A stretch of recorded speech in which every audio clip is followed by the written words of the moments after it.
Rain,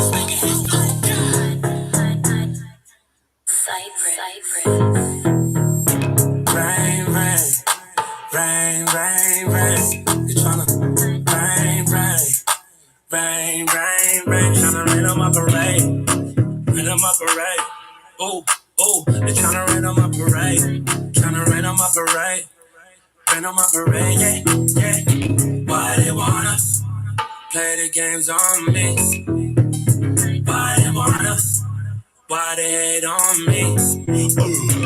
There's 40 years of my ninjas. I've been doing this since Khaleesi Dragons was baby lizards. I swear. Professional sucker ducker, ducking suckers got more game than Dave and Buster. Since I came up out of the uterus in the placenta. So that happened. Solid. Ain't never been a pretender. They got my name in their teeth like a cabbage. I'm allergic to suckers like peanut allergy. If it wasn't for the struggle, I wouldn't have bubbled and wiggled up to the top. If it wasn't for haters, I wouldn't be able to work or scrape my block. Collected them living in Spanish in the stove like a frisbee. Got a couple of crash dummies that'll put one in your kidney like Moses. Gotta keep a stick. Just in case they talking about getting me over with. Got a glue trap for the mouse, a shovel for you snakes. What I say behind your back, I say it to your face. Rain, rain, rain, rain, rain. You tryna rain, rain, rain, rain, rain. Tryna rain on my parade, rain on my parade. Ooh, ooh, they tryna rain on my parade, tryna rain on my parade, rain on my parade. Yeah, yeah. Why they wanna play the games on me? Why they wanna? Why they hate on me? Yeah, peel off of my 488 sports car. I grew up on my ghetto report card. Yeah, and water told me I'd be going hard. I just filled in the blank, that's my fourth bar. I soaked up the game back in '06. At my crib, it's all girls here and no. Now, you got to go. You caught a player playing with his nose, and I told you it's no pics. It's a no phone policy. They give it top since high school, she a thought of she. Sent the pic when she thought of me. I sent the Uber to her 20 later, she on top of me. Spent 1,000 on a Chanel umbrella. She wanna be the one, but got a bigger foot than Cinderella. Helicopter Palm Springs going headline Coachella. If you ain't talking about checks, then I'll vanish on you, fella. That moves. Rain, rain, rain, rain, rain. You tryna rain, rain, rain, rain, rain. Tryna rain on my parade, rain on my parade.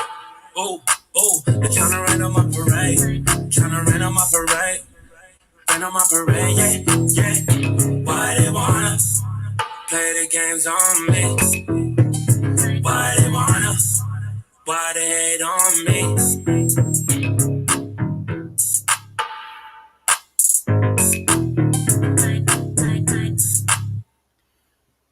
Welcome to the Revolutionary Agenda, the RVA. I'm your host, Seduction Doll, co-host of Frontline Black News, and consistent contributor to Shabaka's Black Experience Enhanced on Tuesdays on Blog Talk. Yeah, it's been a little bit, huh? I think I got like this every 10 day type thing. It's pretty much whenever I'm feeling it. It's been quite the eventful week for me. My heart's been acting up. I've been started a new regimen. Got a nurse coming. Well, probably have two nurses coming. It's been kind of hard. So every day's a blessing. Um, so let's get into it. Let's talk about it a little bit. What's been going on with me? None.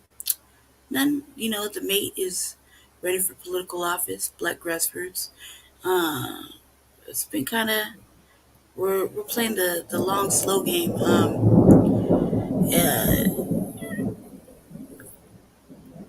It's heavy. You know what I mean? It's heavy.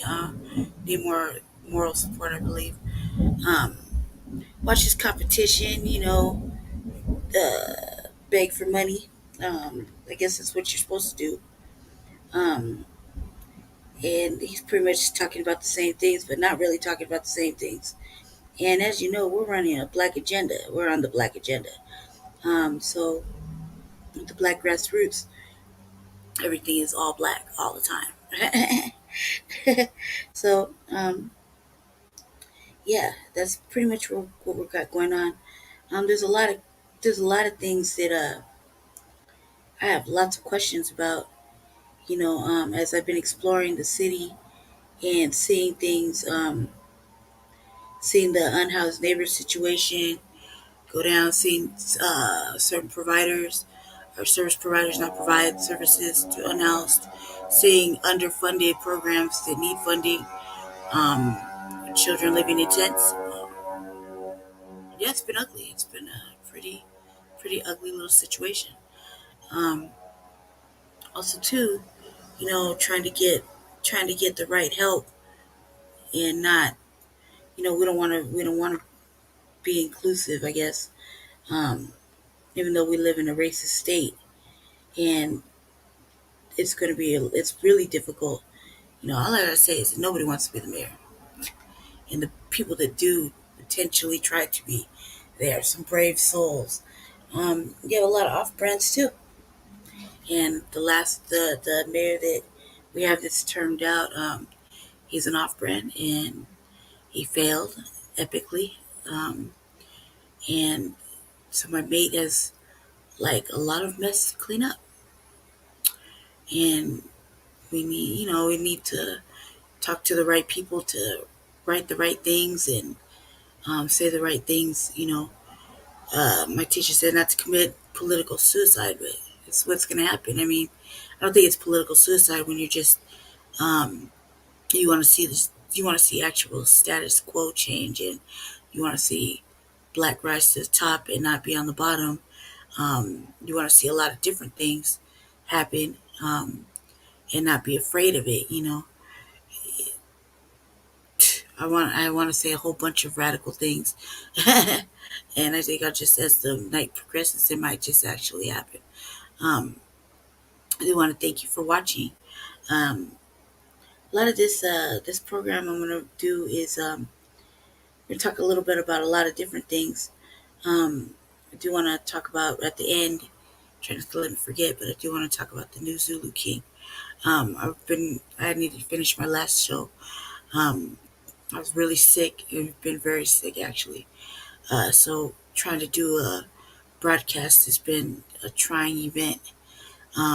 Been moody, been all kinds of weird situations. Yeah, you like my Zulu name on the bottom? um, so we're gonna talk a little bit about that at the end, but we're gonna talk about the housing crisis. We're gonna talk about I want to talk about the KKK. That's really what I want to talk about. I try to see if I had any updates on my other little things I've been following, and I haven't. So bear with me. I believe everything's gonna be good. It's raining here, so if there's any issues with the internet, which looks like it's kind of unstable, it's because it's raining. Um, as you can hear it, I don't know. Tomorrow, hopefully, I'll get my hair twisted up. I'm looking forward to that. I'm looking forward to spending time with my sister from Lake Charles. Looking forward to that, really. Um, Looking forward to getting out of my damn house and see something other than, you know. Um, I'm kind of tired of people too, a little bit. I just, I wish everybody would just get on board and stop playing around. And I feel like I strongly believe that if we are successful with putting Jesse in office and writing this black agenda out, the way we want to, the way we've seen the new black media talk about it, we're successful, then, but he wasn't on the bandwagon from now, you don't get to reap the rewards. I'm saying that. And just keep noticing. I'm noticing. And if you're acting like a motherfucking coon, you're acting like an off-brand, a person that didn't believe that good things were possible with force and powers taken and et cetera, et cetera, et cetera, and you weren't codified and all that, then you do not get to reap the rewards of the black grassroots and anybody who was on the reap the rewards from anybody who was on the black agenda. Period. I know. Don't let the shade deflect the message, but I'm serious about that because I don't believe that you should reap rewards and benefits from the hard work of people that you held down in the worst way that you didn't support, morally, whatever. You weren't even available for conversation. So no, you do not get to reap the rewards of change. So stay inside where it's comfortable, where your paymasters can give you orders and you can continue to follow them. You don't get to reap the rewards of the people that go outside the box and really, really put in that effort. Um, my mate said it was going to be hard for me, and I was like, well, a little bit of it is scary because I'm just a regular person trying to be a decent human being after God knows how many years of being a degenerate. So I really don't feel like I owe anybody anything, let alone answers, especially when I've been doing that the whole year. Um, so no, I feel like roll back that beautiful beat footage or leave me the fuck alone. You don't like it, I don't give a fuck. You know what I mean? I'm not gonna be unapologetic over here and say that my intentions are pure and I know exactly what team I'm aligned with. And that's the black agenda and holding your vote for sitting it out, watching the both systems of the same bird um, implode on themselves as they're doing such. I believe if you're not mad, why? That's the question. If you're not upset when watching the things that are happening around you, why? And when it's time to get upset, it's gonna be too late. We don't need you. And it takes a strong few to make some dramatic changes. Um, and that's what we're gonna do. And even if it's the smallest, tiniest little group of people doing it, I believe that it's all about making those demands. They're gonna ask no more. We're not gonna ask politely. We're just gonna demand, tell you, you're going to change this stuff. The housing crisis is a real crisis, and it's everywhere. And we're going to look into that a little bit here in this broadcast. We're also going to look into um, the fentanyl thing too. Look into the drugs and what's going on in certain cities and with bans, because there's a lot of changes happening. There's a lot of changes that need to be addressed. And even if we address them on Frontline Black News, it's only a 2-hour program, and we don't have a lot of time to delve deep into certain things. So that's why this exists, so that I can delve deep and we can explore together. Um, Even if no one sees it, I don't really promote this. So he looks at it, it look like I don't have any viewers. It's because I really don't promote it. Kind of shy and delicate about my work. So I thank you though if you are watching. I thank you for listening. We're gonna talk about the. We're gonna start off first. Let's just move this. We're gonna talk about the KKK, and we're gonna talk about that heavily because they just think they can just do whatever they want, and people are. I have to wonder, are we just letting them do it? I was going to reach out to my brethren in Atlanta, but it was quite late, so I didn't have a chance to reach out. It's already like 1:44 over there. So when I do this program, it took me a minute to get myself together. So we're gonna do some explorations together. If you see the bottom scrolling, please support. Please try to support my app. Kind of need your help to whip me some tires, and I need some couple little things for tangibles. So if you do decide to help me, let me know. Message me, and I will send you a virtual book or an audio book called Man Up 24/7, written by our anchorman, Ramel Understanding, um, and his latest mixtape via email. If you send it that way, or if you live in the city, burn you a couple of discs and bring it to you. So we offer tangibles for if I ask you for something, you get something in return. And his book is actually doing pretty good. It's being heavily sold in Harlem right now, and at the Mecca. the library, like Muslim library, 5% knowledge. It's being totally managed. It's going good. He's writing his second one, hopefully. For somebody who's our political prisoner, he is quite busy banging out tracks and books. So look forward to seeing more from him. We had him on the show the other day on the blog talk, uh, doing what do you call it, a pledge show for Jesse. Um, that was kind of interesting. So I told him I would help him again, probably tomorrow night, and I would probably host. Seems like I'm a pretty good host lately. Kind of quick on the ball. I'm just good at it. I don't know what the fuck that's about, but just good at it. So just holding the boys down. It's kind of tough being the one real own queen on the frontline campaign. Um, I do, sometimes I'm encouraged to see my sister show up. She hasn't though recently. She's been extremely busy with her own stuff, and we're getting ready for Malcolm X Day coming soon. So that we're helping Jesse. It's just a small group of us, and this is a heavy, heavy, heavy, heavy, heavy campaign, and none of us really know what we're doing or how to start. But I guess that's the way it happens with the black grassroots. You just having a thought and you want to see change, and you get on the ball and you start making some moves and start putting yourself out there, and it slowly but surely takes off.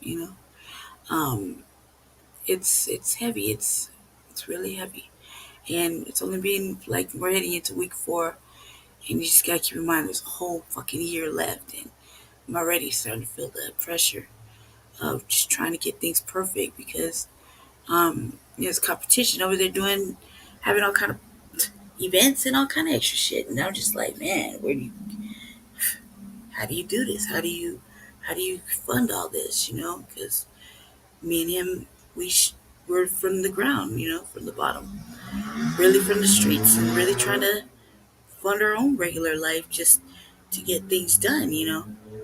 Typical everyday stuff. So how does this happen? I also don't want to ask him. So dude's an off-brand to me. So he's mean. I like that. I tried to extend the olive branch, but he wasn't digging it. He wasn't feeling it. He was real hostile. So I was like, well, uh, such is life. That sounds like a you problem guy. So you know what I mean? So I did try to extend the olive branch to the competition, but the competition was acting like a mark. So what can you expect? So I've been watching though, and I was like, damn man, how is he able to accomplish this? And I thought, well, why worry about that? We're playing a game of like the tortoise and the hare. So we already know that we're in there for the long haul. It's gonna get difficult financially. It's gonna be financially strapping for both of us. Uh, Everybody I think involved is gonna have a little bit of a struggle. Um, and hopefully we are successful. Um, he's on this fair voting thing. I don't really know too much about it, but I know that if you donate here in Colorado, then they kind of match it, I guess. Um, and so that he has to explain a lot of things. My brain feels stuffed with all this uh, extra knowledge. You got to keep um, everything in focus. For me, I gotta so I can help him. Got to keep it all black aligned. So we let the buffer classes start talking. Um, then things start to get confused. And since we offer no white supremacy passes here or given, I gotta keep in alignment and focused with what the new black media says, and follow that as the guide, and just keep eyes on things because you don't want to get complacent and all of a sudden become inclusive and start using broad ambiguous terms when I just broke myself out of that. So um, I've spent whole year reconditioning my brain and kicking out all this nonsense that was programmed into me. So now that I'm in a good place, unapologetic place, a good place. Um, I don't want to get complacent, and so I've been kind of reaching out, watching watching how things are rolling. I like what I'm seeing out there in certain states with the black grassroots. So far, there's maybe one or two candidates that are actually on this same agenda. Maybe using different wordage, but they're on the same agenda. I also saw a sister this week take over a whole Zoom meeting that was run by none but white women, and she was speaking to us, myself and Jesse. It seemed like we're the only black people in there, and also the white people were like engaged, but the language she was using and the zooms, like the slides and everything, were speaking directly to us. That were very very codified, and that impressed me. And I was like, man, what is this sister's name? Like, teach me, Grandmaster, how to take over like that. Like, she just took it over. She expressed how race was a main factor to a lot of the housing prices, and et cetera, et cetera, et cetera. And it was severely impressive. I mean, like, the sister was on point with everything she was saying.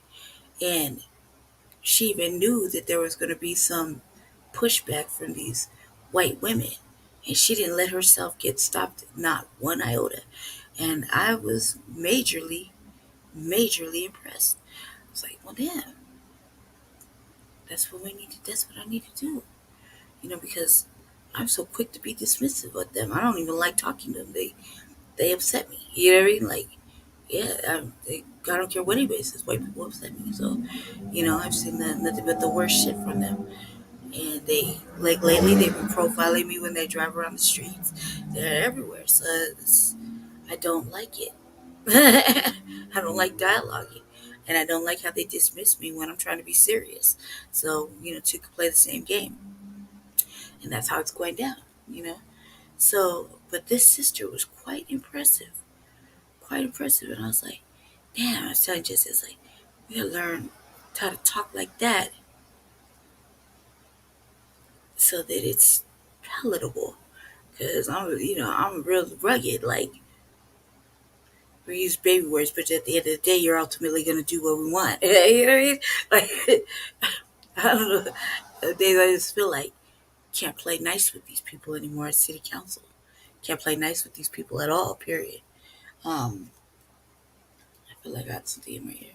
You can't be playing nice with them because they're real corrupt and they don't have no real thoughts of changing. They're just gonna get away with madness as usual. I mean, look at where we come from. Like, it's been years and decades of the same insignificant movement. Yeah, it's been really ugly. So now when I'm not playing with them, now I'm like, no, blah blah blah blah blah. Be really aggressive about things, and I just gotta learn. I'm gonna work on it. Work on it. I'm rough. It's a whole different change for me as far as the broadcasting and whatnot. And really taking over my studies and educating myself to what I didn't know and kicking out all this ugly programming and weird dialogue of being confused because multiracial and blah blah blah and whatever. Now I'm not confused. Now I just know what this is the side I'm taking. There's not gonna be any change ups. I made a decision. I'm usually pretty loyal to everything I do, and that's just that. Whether people like it or not, sounds like a you problem. I'm not really caring. I'm going to continue because the message has to be spread, and that's what I like about the new black media. You know, it's about spreading the message. Let them hear it. Let people hear it. It's important. What our mentors are doing it's really serious. It's raining heavily. It's really serious. So we want that to be the message. This isn't a game. We've been asking for a long time. There shouldn't be no studies. There shouldn't be no more of this, no more of that. do what you need to do. You know what I mean? So that being said, let's do some video explorations. Let's explore um, what's going on with the KKK, and I think I'm gonna start back about a month or so, maybe a couple months.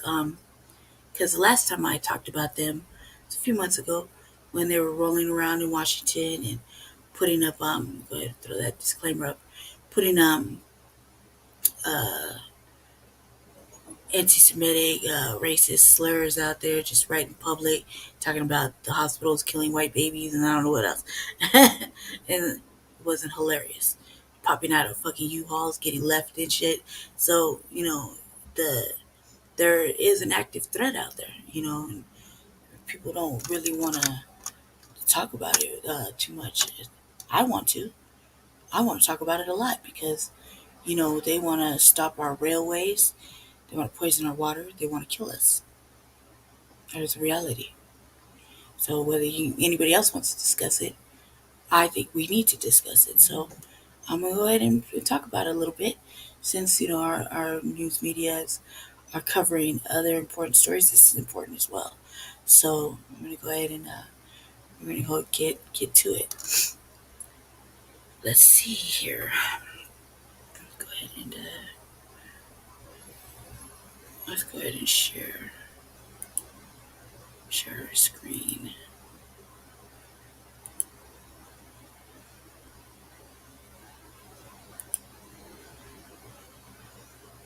Hmm. Hold on one second. Yeah, okay. Let me see. Pause that.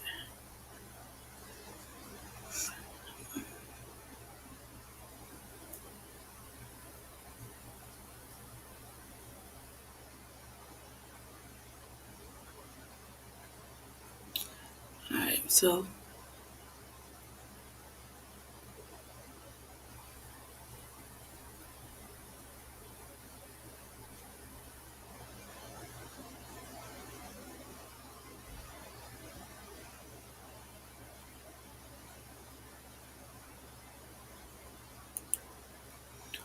fair use.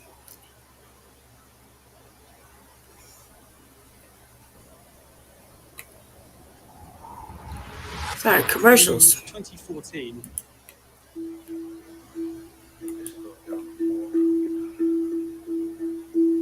My former name is Joseph Moore.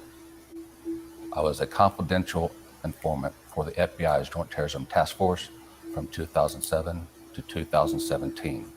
If the KKK had a target, it would be me.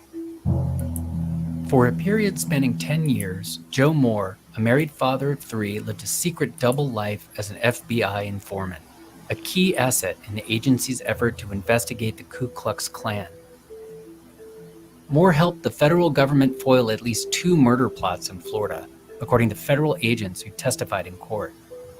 He was also an active informant when the FBI exposed Klan members working as law enforcement officers in Florida at the city, county, and state levels. But now, Moore is speaking publicly for the first time because he says his life, and that of his family, may be under threat by the KKK and the men he helped take down. Well, the main reason is to get this information out to the general public before something does happen to me. We live in a constant state of danger.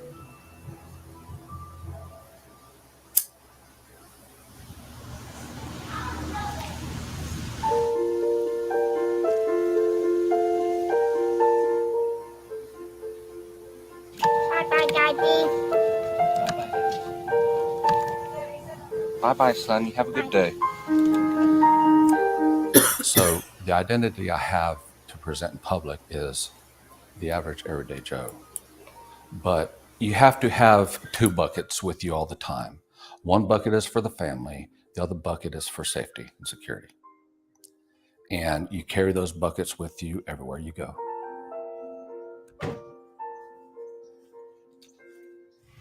Car. I think that's there. No, it's here. That's Mike. Okay. They just moved in. I'm getting used to them. Mike has been here a little while. Hey, Mike.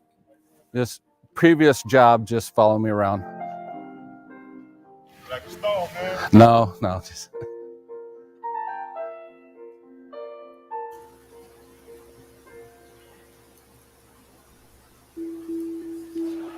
the members of the KKK in public, they state that they're a peaceful, law-abiding organization protected by the First Amendment. However, in secret, they constantly discuss violent acts in support of their ideology. They used terms that I wouldn't use. They used terms that began with letter N.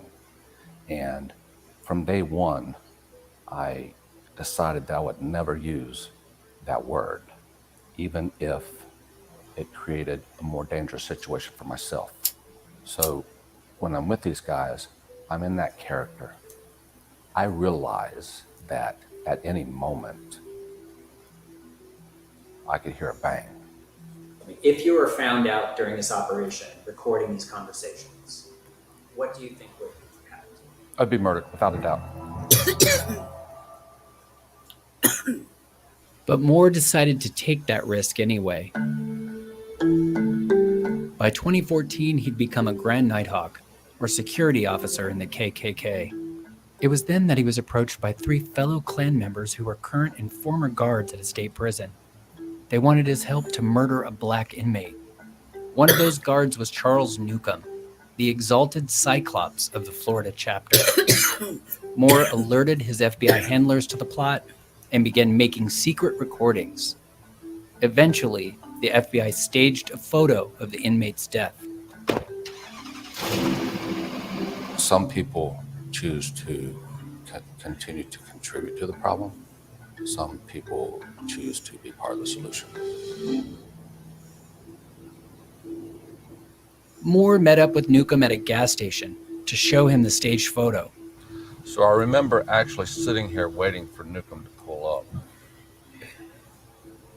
And I was thinking to myself, concentrate on your breathing, keep yourself under control, focus on what you have to do.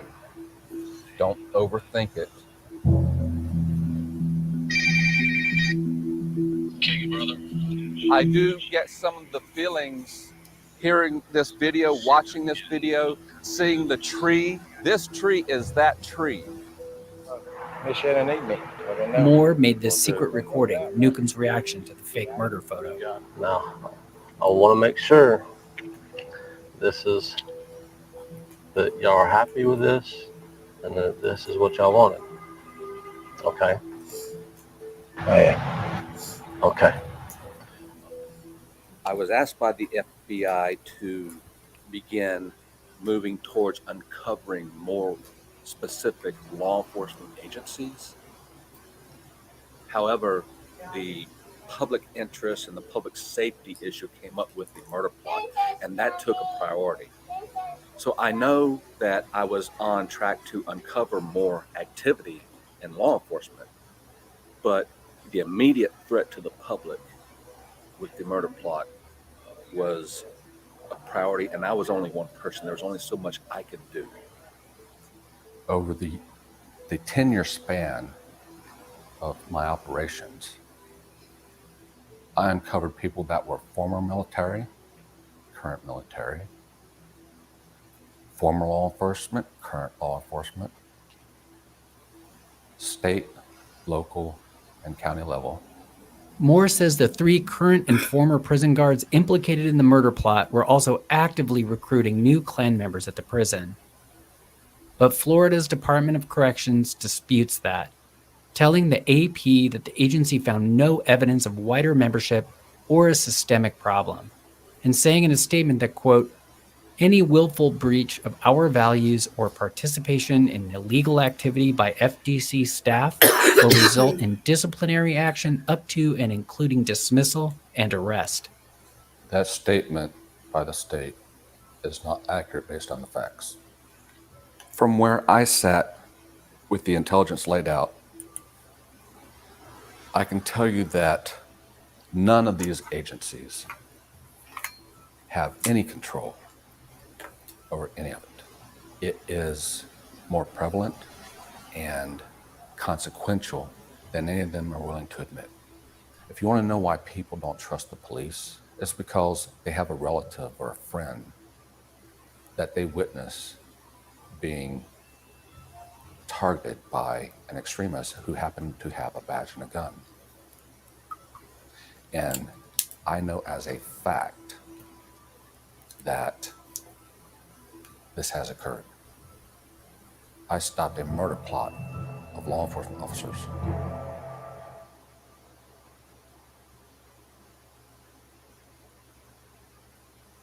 And why now? Like, you know what I mean? Why now? Our son Philip was a Hold on a very sec. driven athlete. He always wanted to be the best. Why now, though, right? Why now? So let's carry on. Hold on one second. Get to where I need to go. I just want to know why all of a sudden now, dude feels compelled to wanna help and turn him in, and he's worried now. He's all scared and mm-mm-mm. Yeah, like come on now. I don't even know if I believe you. You know what I mean? I really don't even know. Like, how are you gonna do that? And he was with them for a long time, so he had to have moved up. You know what I mean? He had to have. So he can't really play that. Like, mm-mm. He moved up. He moved up in rank. It's like a high ranking member. You know?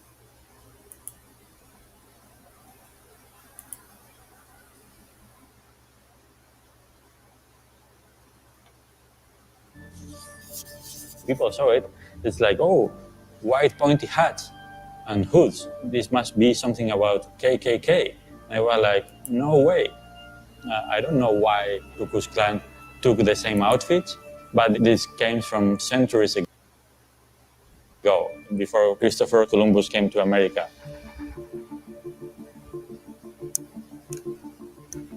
My name is Daniel Chodolza. I'm a Spanish documentary photographer. I grew up looking at pictures in magazines on how they behave on, I don't know, in India or in the Amazonas. And I was like, oh, this is amazing. But then you ride 30 kilometers to a tiny village in Spain and we do the same. It's a Holy Week. It happens all over Spain, but in every place they celebrate it differently.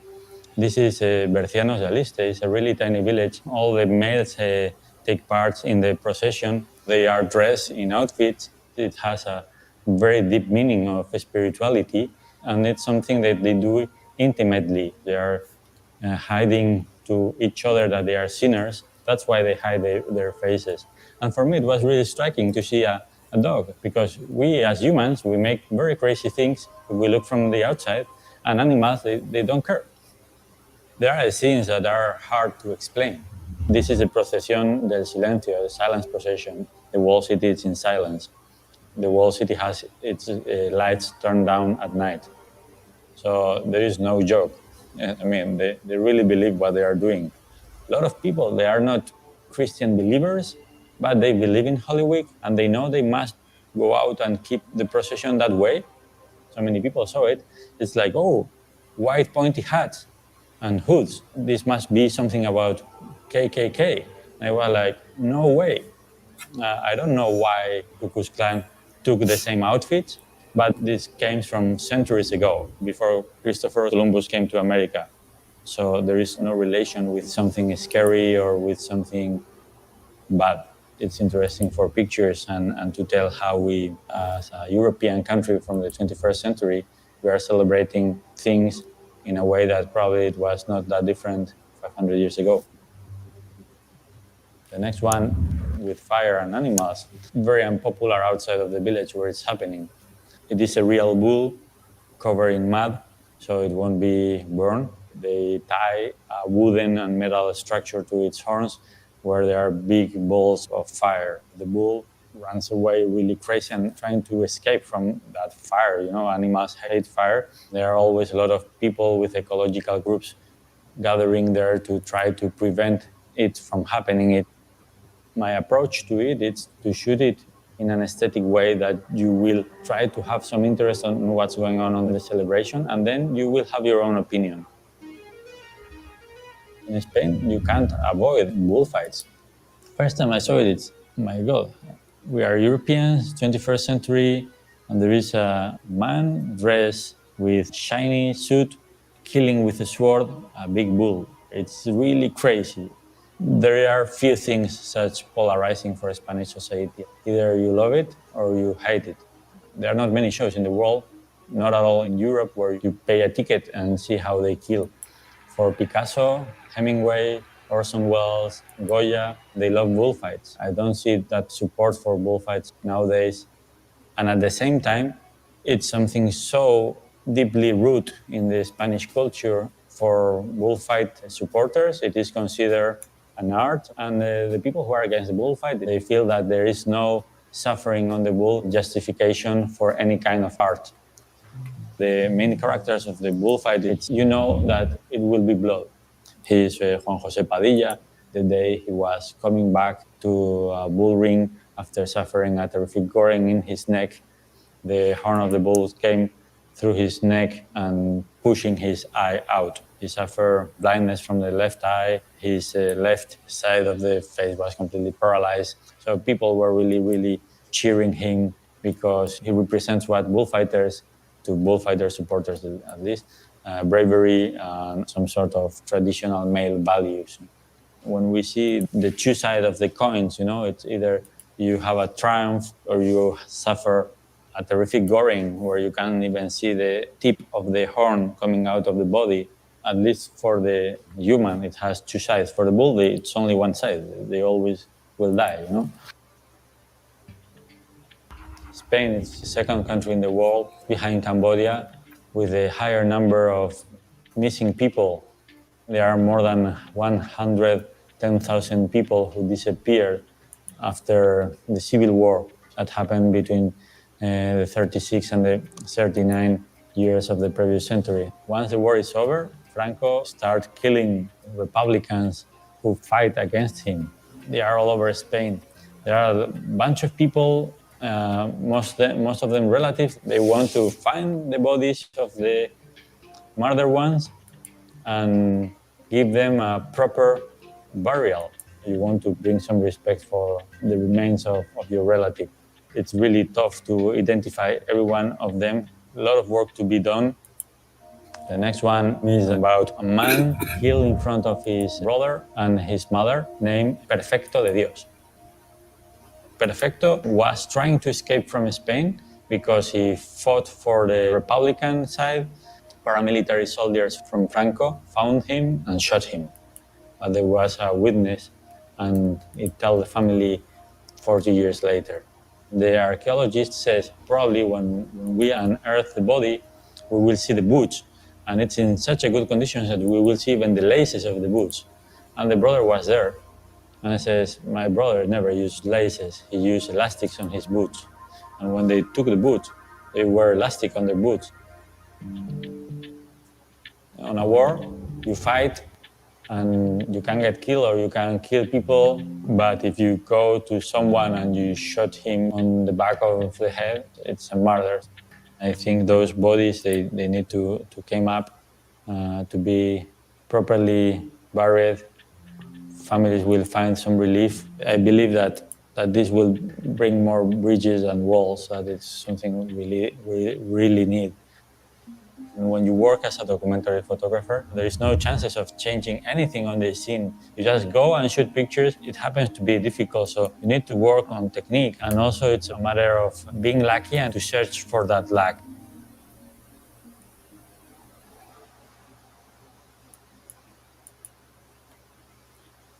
That was crazy.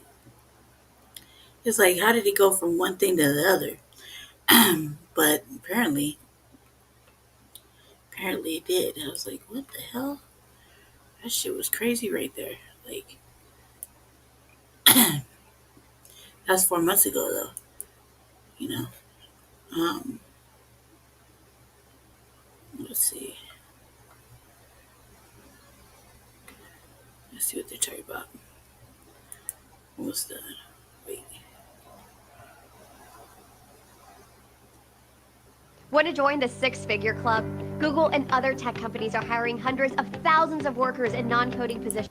Only on CBS 46, a former leader of the Ku Klux Klan who also spent time in prison running for public office in Georgia, Chester Doles, is vying for a seat on the Lumpkin County Commission.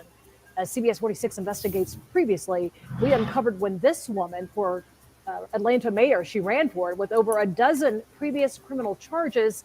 In most cases, convicted felons cannot hold office in Georgia. So how is Chester Doles getting on the ballot? Good question. CBS 46 investigative reporter Rachel Polanski started asking more questions, and the circumstances may have changed a bit. Rachel. Here's what I have been asking all day. Is a convicted felon eligible to run for public office in Georgia? Here's the declaration that Lumpkin County officials stamped themselves. It says that Chester Doles qualifies if it's been 10 years since he got out, which it has. But it also says his civil rights have been restored. That we don't know is true. This sick, insane culture of wokeness is destroying America. That's 61-year-old Chester Doles, campaigning for a seat on the Lumpkin County Board of Commissioners. These people want us gone. He's running as a Republican, sporting signs that read, "Stop Socialism, Save America," a slogan borrowed from Georgia's controversial Congresswoman, Marjorie Taylor Greene. We American patriots are the new, most endangered species. And it's not the first time Doles is front and center. The former leader of the Ku Klux Klan is quoted and pictured in multiple newspaper clippings from the early 1990s, before he was sent to federal prison for beating a black man in Maryland. Today, he says he's changed. Do you publicly denounce racism? Hell nah. Racism, yes, ma'am. Do you publicly denounce anti-Semitism? Absolutely. Hell nah. Why do you think you can win?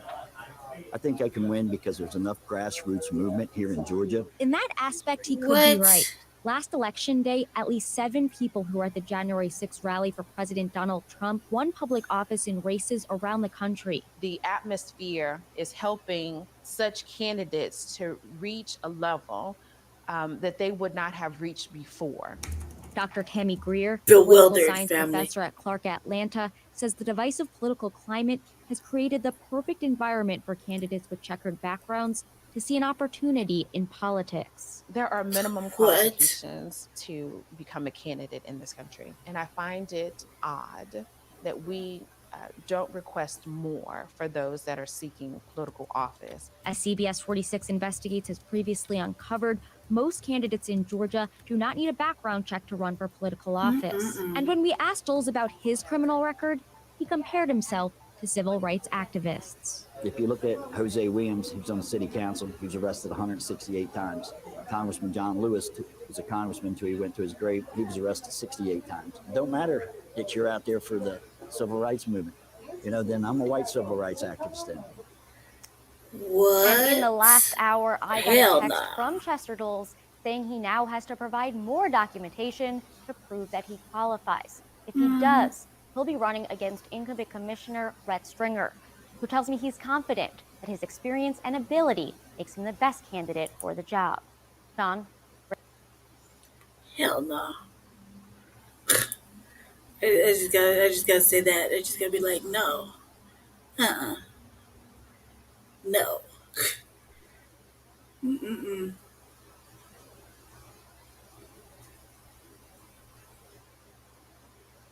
I was about to show you something.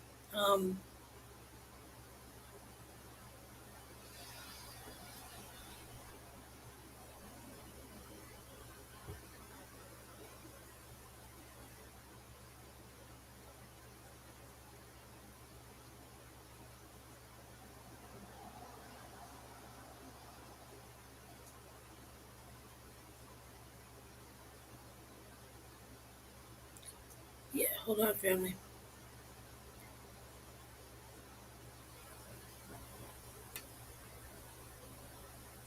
I just want to make sure I didn't miss anything.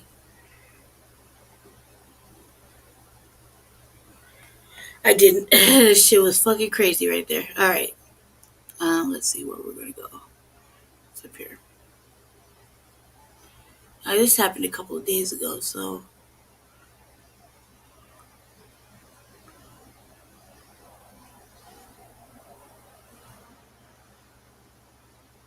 let's watch this real quick. And then we'll go into that. My great-grandmother started a legacy of education in my family. Commercials. She ran for state office. Had no problems breaking the norms. She had a dream and decided to pursue it. Find the strong women in your family with Ancestry. Back now, 8:13 with Carson and our special series Together We Rise, celebrating Black history. That's right. Good morning, guys. Craig, you met a small town pastor who's committed to rewriting the narrative of racism by turning a theater with a troubled history into a beacon of hope and understanding. Yeah, cool. Thanks. I was honored to meet Reverend David Kennedy. Reverend Kennedy was growing up, and he went to his local movie theater. And when he was doing that, he had to sit up in the segregated section. Well, now he owns that theater along with his church, and they have plans for a groundbreaking makeover. We should note, to properly tell the story, we needed to use images that you may find disturbing. Just outside the town square in Lawrence, South Carolina, a brand new marquee sits above the Echo Theater. But inside, it's gutted. The seats and stage have been ripped out. Only a dirt floor remains. In fact, the only remnant of the theater's sordid past is a painting of a giant swastika fading on the wall. After seeing this, it might surprise you to learn that the owners of the theater are Reverend David Kennedy and his church. Reverend Kennedy, as I understand it, you used to come here when you were a little boy to see movies. Yes. You used to come up through that way. Right. That was the segregated Back. entrance for the And blacks. why would old boy do this? It started as a segregated theater. From there, the theater's history is as compelling as any movie. It became a Ku Klux Klan headquarters and an international meeting space for hate groups. It was also home to a store called the Redneck Shop, which sold all kinds of white supremacist memorabilia. When the Redneck Shop opened in 1996, Reverend Kennedy started protesting. This space where we're sitting right now, what did it used to be?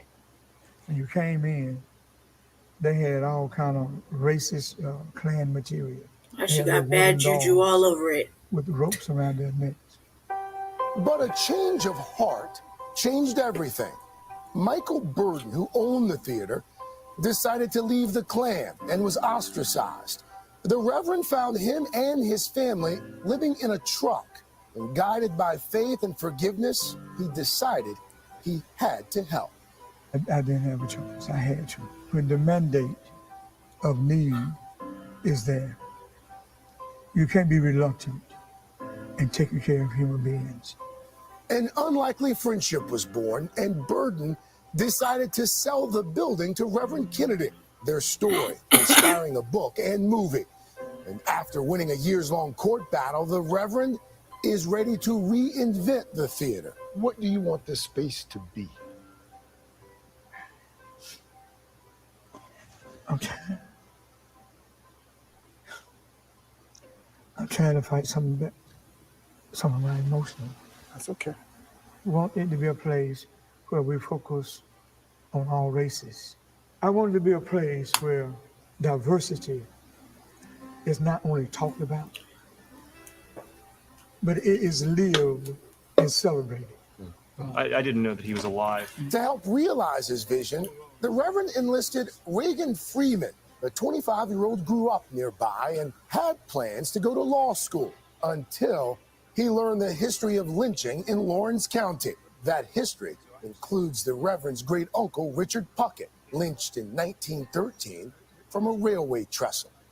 What is the Echo Project? The Echo Project is about reckoning with dark past, confronting it directly, and trying to make some good come out of it. It's about getting justice. It's about finding peace. Reparations? The past lives all over the town of Lawrence. The place where Reverend Kennedy's uncle was lynched is overgrown, but not forgotten. A statue of a Confederate soldier keeps watch in the town square. But around the corner, from the dirt floor of the Echo Theater, Reverend Kennedy hopes to build a space You see the for look on my healing, face, family, like, understanding, and forgiveness. In this world, what in the we fuck have to is be he forgiven. talking about? Some things do not come overnight. Some things have to come by prayer. Should say amen. By the way, the Echo Project has gotten some major support. A leading architect has volunteered his services. And the design team behind the National Memorial for Peace and Understanding in Birmingham, Alabama, they've gotten involved as well. I grew up an hour from that place. Had no idea about the story until someone emailed me. His ability to forgive is like Crazy. is incredible. This is not a rip, And he's cuz. lived it his entire life. His entire life. There's no understanding without forgiveness. What will they do at that space? What, You're Al sitting and Roker? will stay that way? Or Their vision right now is for part of the space to be a theater, and the other part is going to be an area where, as the Reverend said there, where folks can gather and talk and heal and celebrate diversity. And Is they're there living gonna be it. He's living the reparations? diversity. He's living the forgiveness. Tangibles? It's Like, When we saw that guy in his truck living with his family, Yeah. he What even the had a choice in that moment. is He this could have about? killed the guy, and he went the other way. It's an incredible lesson. That was awesome, Craig. Carson Really. Daly done got fat. Remember when he was on MTV? Hey, thanks for watching our YouTube channel. Al Find your Roker, favorite man, I recipes, can't even talk celebrity to you right now. interviews, Like, can't do it. I'm sorry, Al Roker. I just can't do it. What was that about? Stop that. That was crazy. That was absolute crazy talk right there. Like, crazy talk. 1 second. 1 second, Brownie. That was crazy talk. I don't even know what he was talking about. All I know that was too much. That was just too much. What the fuck? What was that about? Like, oh my god.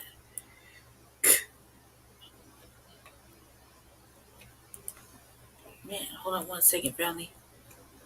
Hold on, I kind of lost my spot real quick. Hold on. 1 second. That was freaking insane. That was too much. I just can't fathom. I can't fathom it. Brownie, I just can't. Can't. That was just. Mm.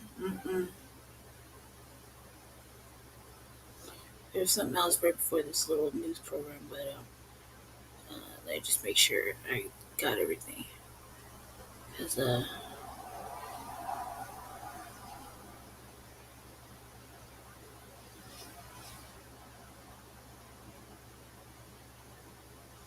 yep, it looks like it. You know, this is not like this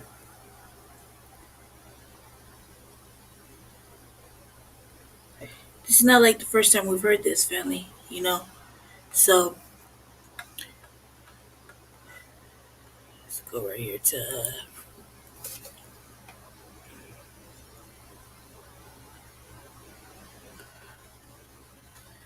It's this guy right here. He's a trip too, and this is like, you know, there's people out there that are just doing the craziest shit. You know, they're white nationalists. White nationalists, they're a trip.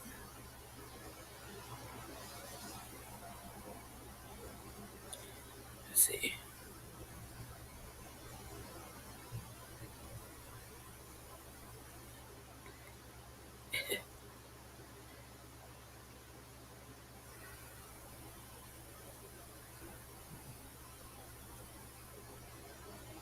All right, so yeah, all right. Let's do this real quick. I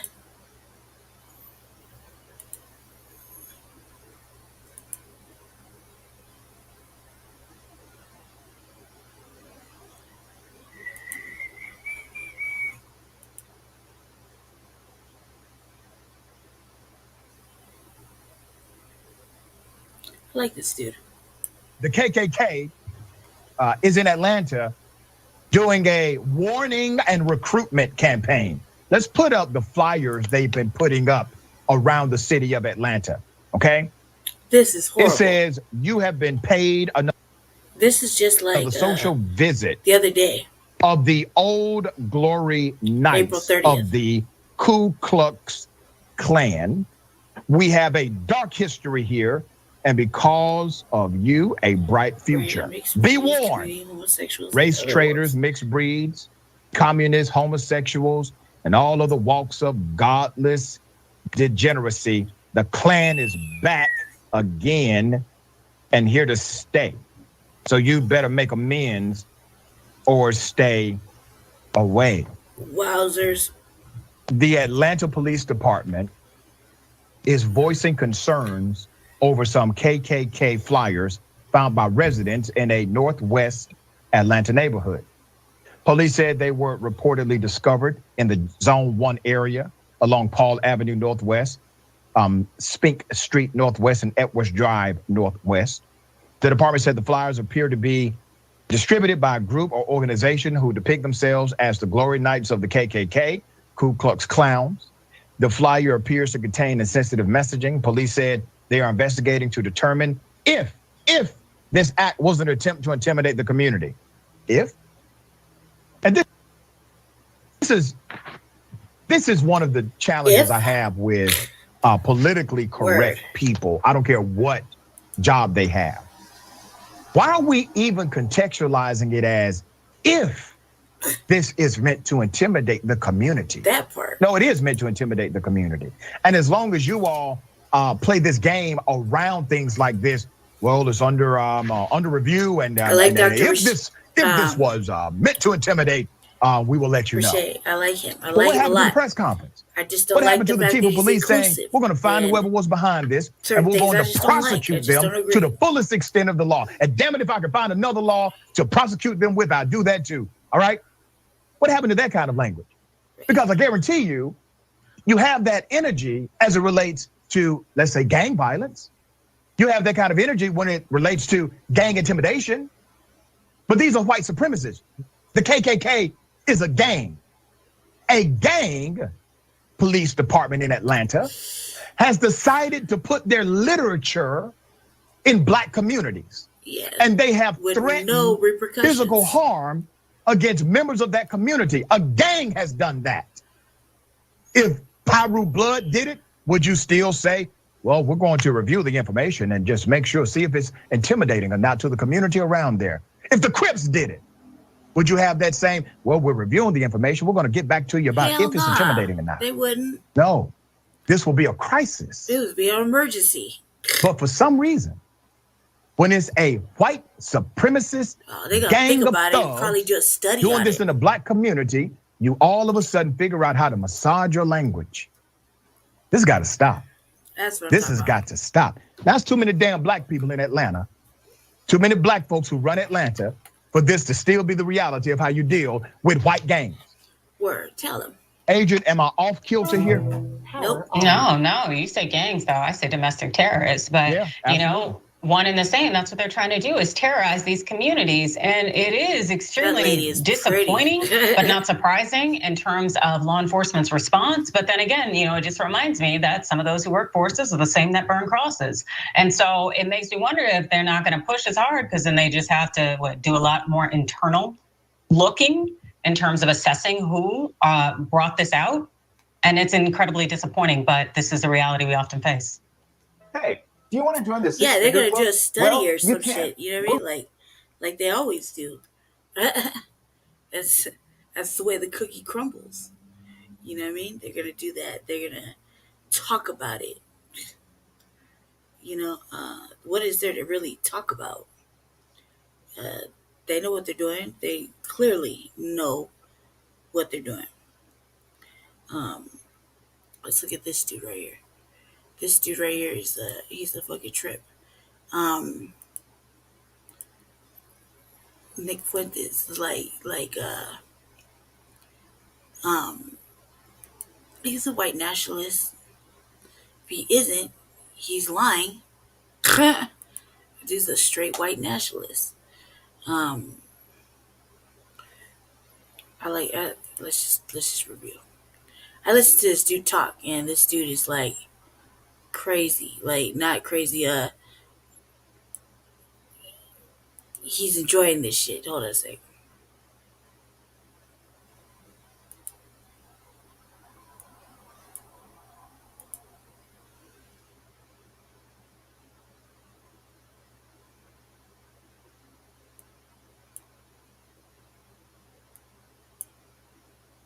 I can see the conservative movement is slowly coming back around to its implicit racism of the old days.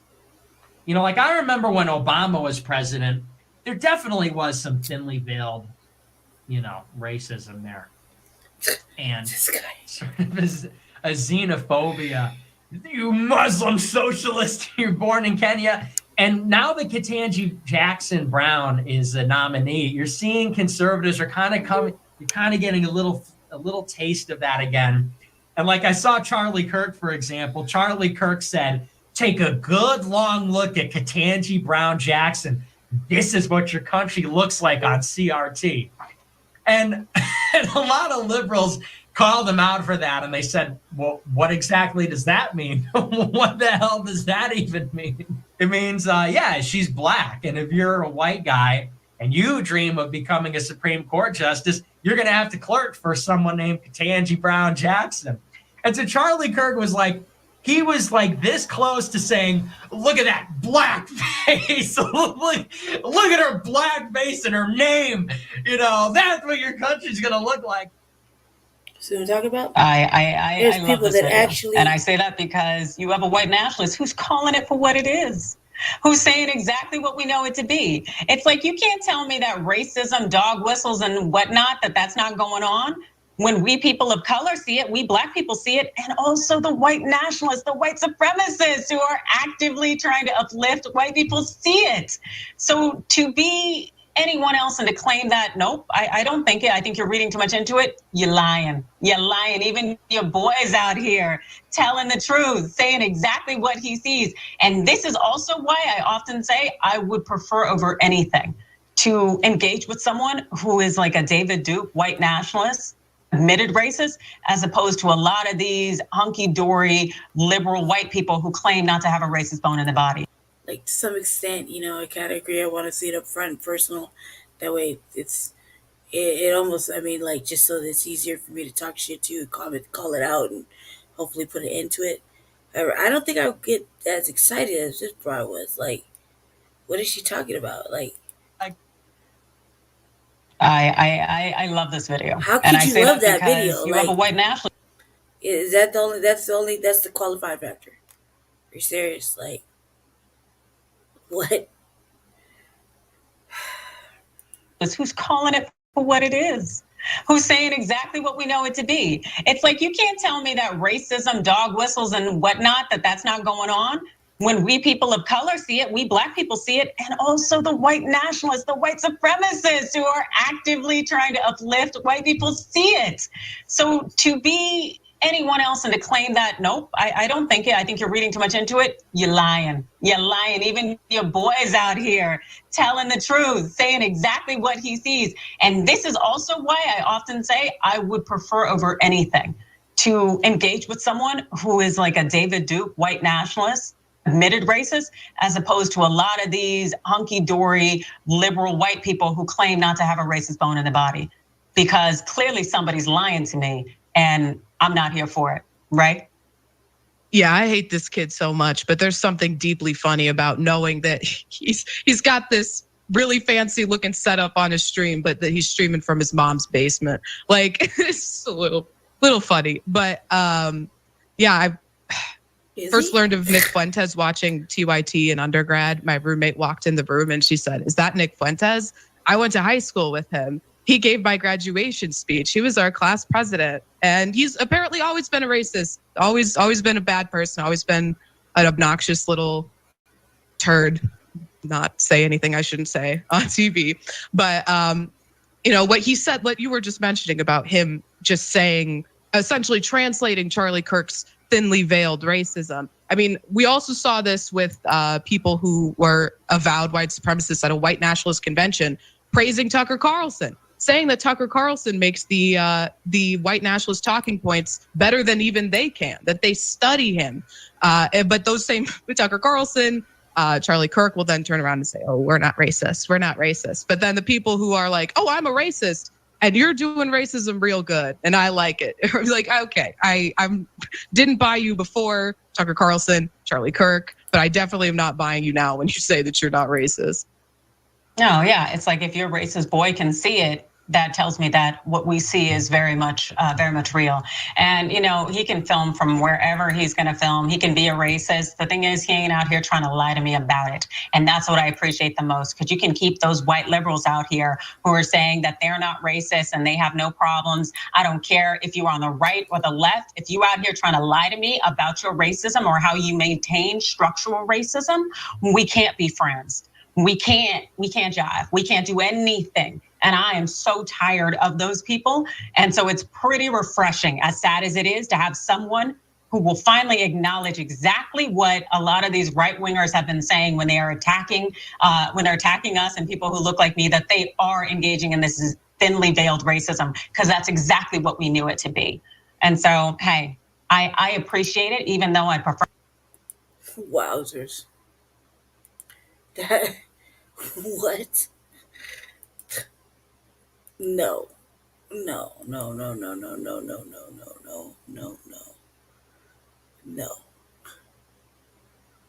Mm-mm.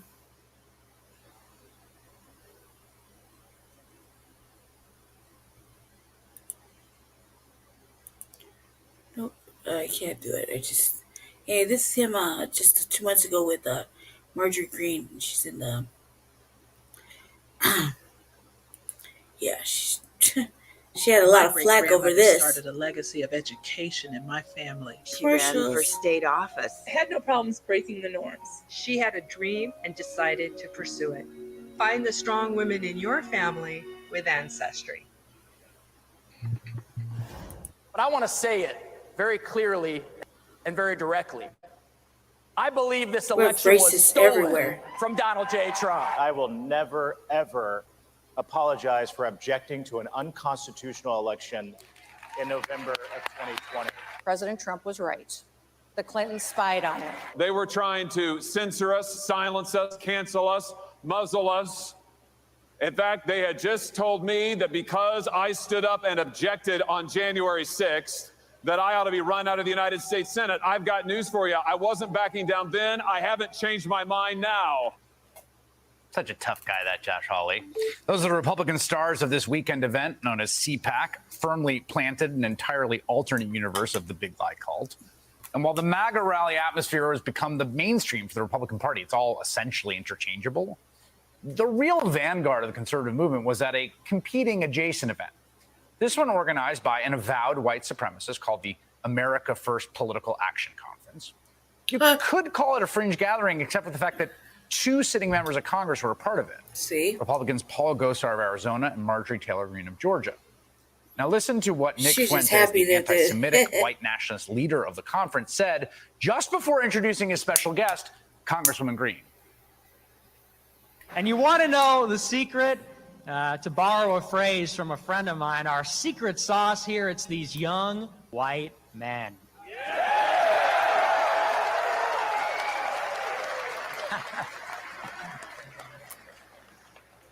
That's what we call the secret ingredient. America and the world has forgotten about them, but not us. You know, they say about America, they say diversity is our strength, you know. And I look at China and I look at Russia. Can we give a round of applause for Russia? Yes.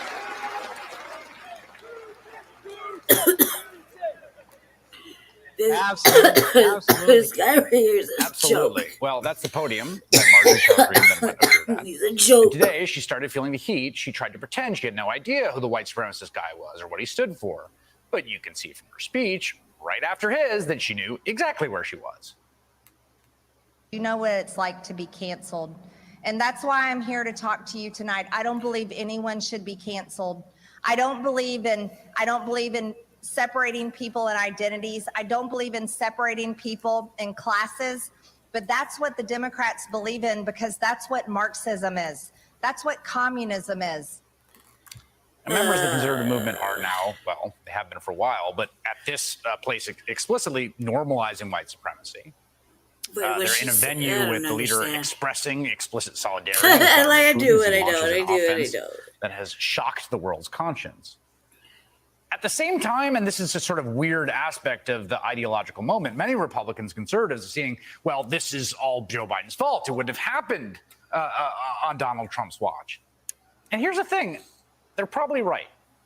That's next. Like, you see what I'm talking about? So that's everywhere. They're doing it. They're like right there in our face with it. You know, so like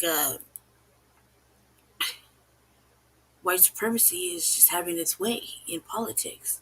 You know what I mean? Yeah, we're seeing it. We're seeing it up close and personal. You know what I mean? Yeah, that broad got a lot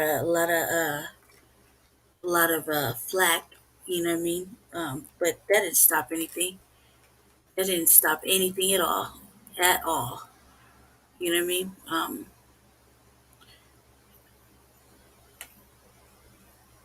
It didn't stop anything. So let's catch up with our other racist. I like to call him a racist. I like to call him that because that's what I think he is. He's a dick. Like, what he's doing is completely inappropriate some days, you know what I mean? Let's see. So last time we talked about DeSantis, he was scolding some kids. So we're going to talk about DeSantis for a little bit and find out what he's up to.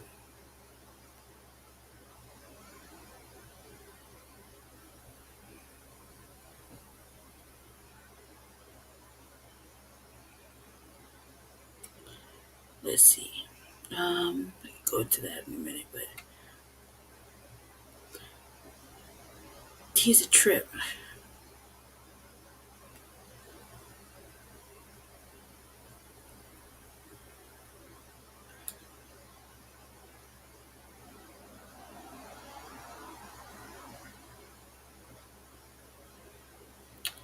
Let's see.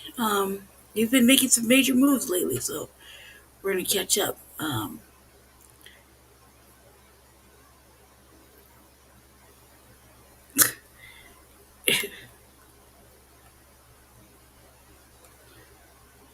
Yeah, we're gonna go. let's just go maybe about a month out, maybe two.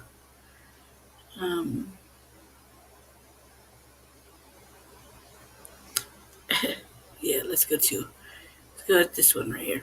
What was I say? I don't like the way he talks. It's stupid. I don't like DeSantis. DeSantis sounds like dirty word. DeSantis. According to the black media, more than likely he's going to be, the president. according to that, it's either him or Trump. Which one do you choose? I'm gonna sit it out. I pray that that's not our only options, but most likely it will be. Good fight in the state of Florida, and the left and the corporate media do not. Skipping. CPAC.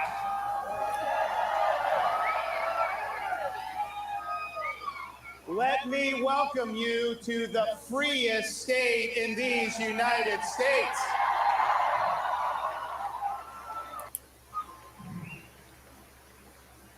In Florida, we reject the biomedical security state, which erodes liberty, harms livelihoods, and divides our society. And we not only reject it if it's government, we have done things like ban vaccine passports and mandates. because it's unacceptable to simply subcontract out Fauciism to big companies. So we stood for freedom across the board, and the result has been Florida has defeated Fauciism. Freedom has prevailed in the Sunshine State. Yeah, my babe told me about this. I was like, damn, I've been busy. I had no idea. Florida led when it counted. We led early on when the weight of the world was coming, bearing down on our shoulders. Everything we did, we were taking incoming. I remember the summer of 2020. We had the kids saying, you got to go have the kids in school. The teachers' unions, they would put coffins outside the Department of Education building in Tallahassee. They sued me to close the school. But we stood strong, and part of the reason we stood strong because we understand what it means to be a leader. Not just be a politician that twists in the wind, but be willing to make the tough decisions. I look back at President Eisenhower's farewell address. Many of you remember it because he warned about the military-industrial complex. That was smart. He was right. But if you read that speech, he also warned about the dangers of a rising scientific and technological elite. Government was funding more scientific research, and he said when that happens, there's a danger that public policy can be held captive by this scientific elite. And he said the job of the statesman is not to subcontract out your policy to health bureaucrats or other type of bureaucrats. The job of the statesman is to lead, to take all the interests in society and make sure you're doing what's in the public good. So many governors over the last 2 years would simply defer to health bureaucrats because it was a safe thing to do politically. If things went bad, they can say, hey, the bureaucrats told me I had to do this. Yeah, you lost your job. Sorry, your business is done. The kids are locked out of school, but they're telling me I have to do this. That is not what we did in Florida. And we did it when it wasn't popular. We did it when we were taking fire. That's why he went, because he's controlling the situation. And we did it because my has a little duty inflection in his voice. is to stand up and protect the freedoms and the jobs of the people I represent. And if that puts me in political jeopardy, then so be it. I will stand with them. I'm not going to try to protect my own hide. He's doing the placating, pacifying speech, huh? And I really believe, had Florida not led the way, this country could look like Canada or Australia. Wow. We sometimes take freedom for granted. You should not do that after the last 2 years. It is contested. The left does not want to honor our freedoms, and we have a responsibility to fight back on all fronts. People are coming to Florida because they want freedom. Even our critics are doing it, but I can tell you there's one fella that just hates Florida, and his name is Joe Biden.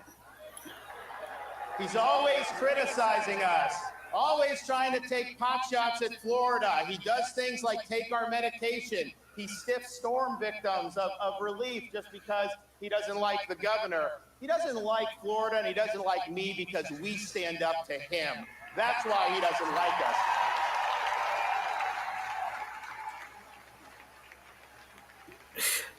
Last year, we called a special session to protect every Florida job from Biden's vax mandates, and we succeeded. We've sent people to the Texas border and are suing Biden over his catch and release policy because he is not following the Constitution by letting our borders be overrun.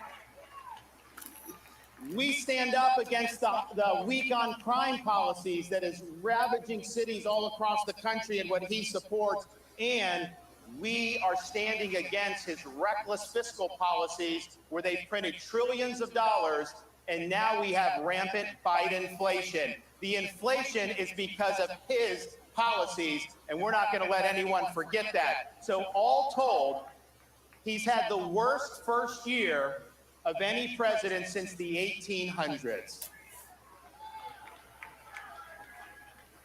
And as Biden flounders, Governor, we've banned sanctuary cities in the state of Florida.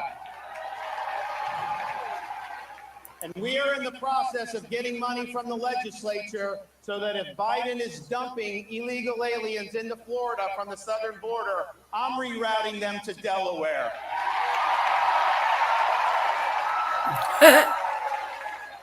That's funny. Our young girls and our women athletes have opportunities denied for them because of ideology and political correctness. We were the first big state to legislate against big tech censorship because they want to silence us. They want to deplatform us, and we cannot have a free society if most of the speech in this country is controlled by a handful of left-wing oligarchs in Silicon Valley.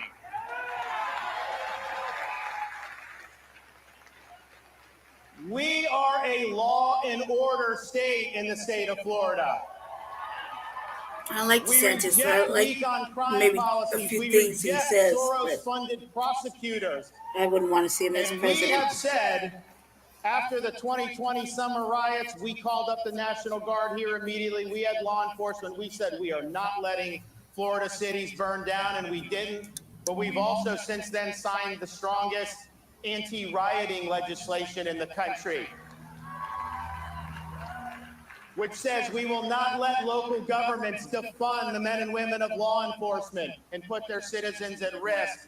And if you riot in the state of Florida, if you loot, if you are engaged in mob violence, this is not going to be like Portland, where they arrest you, take your mugshot, slap you on the wrist, and put you right back on the street to do it again. No, in Florida, you're not getting a slap on the wrist. You are getting the inside of a jail cell.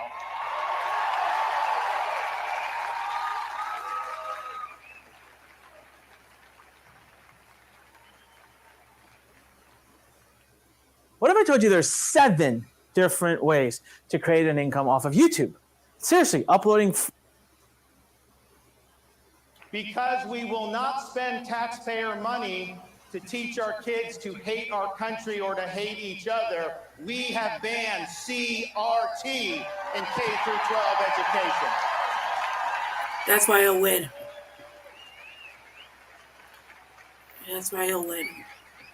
And instead, we have the most robust civics education anywhere in the country. We're going to have citizenship exams for graduating seniors, and we're giving teachers the opportunity to go through a civics boot camp and get a $3,000 bonus. Yes, we're against CRT, but what are we for? I'm for the Constitution. I'm for the Bill of Rights, and we need to have our young people understand what that means.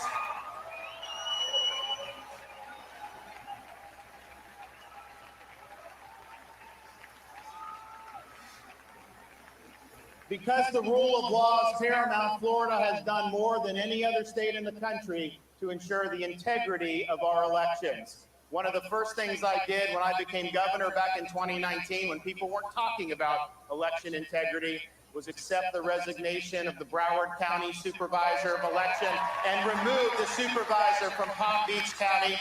We didn't change the rules when COVID came. We followed the law. We counted 99% of the ballots by midnight on election night. It was transparent. It was fair.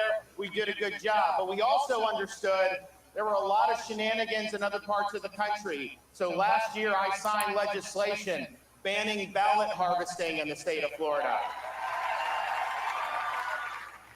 banning mass mail balloting, unsolicited mail ballots in the state of Florida, and maybe most important, we have banned Zuckerbucks in the state of Florida.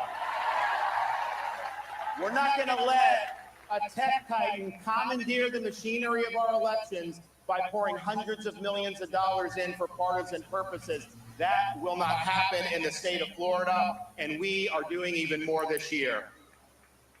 Now, people are coming to Florida, yes, to visit, but also just picking up and moving. We have led the nation in net in-migration since COVID started. But I can tell you, this is not just because we have lower taxes, because we've always had lower taxes.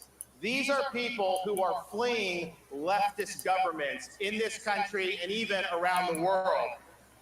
People will sometimes ask me, Governor, all these people are moving here from blue states. Are they just going to vote the same way and make our state a blue state basket case like the states they came from? Well, when I got elected governor in 2018, there were almost 300,000 more registered Democrats in the state of Florida than Republicans. And Florida has never had more registered Republicans and Democrats in our history of our state. Today, standing here in February of 2022, There are 82,000 more Republicans registered in the state of Florida than Democrats.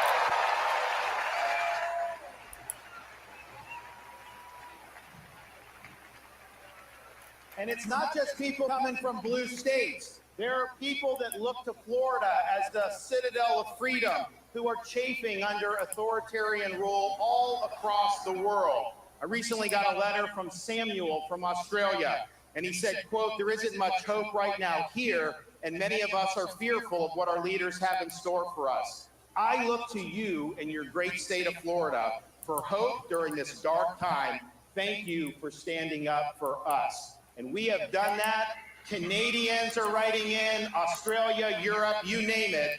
And I think they understand what the stakes are, and they look to us of what protecting freedoms a lot means. And I think about what the left's trying to do. I got into politics about 10 years ago. I ran for Congress. I had never been involved. And my mission was largely to stop Barack Obama, who was president at the time. I even wrote a book, which was read by about a dozen people, that... You look at guys like Elon Musk and Jeff Bezos and... Scrooge McDuck. Exactly. When it comes to taxes... Talked about some of the problems, how it was not consistent with the values that the country was founded on, and I stand by that. Those were good fights, important fights. But I got to tell you, I look back at that time, it almost seems a little quaint to me, because the threats we face to freedom, the threats we face to a just society are much more pervasive than they were just 10 years ago. I mean, think of what the left wants to do. What are their political aims? If they had just elected a couple more U.S. senators, they were going to hack the U.S. Supreme Court. They were going to make D.C. a state, so they'd have 2 radical left-wing Democrat senators for life. They were going to abolish the Electoral College so California could elect the president, and they wanted to federalize fraudulent ballot practices.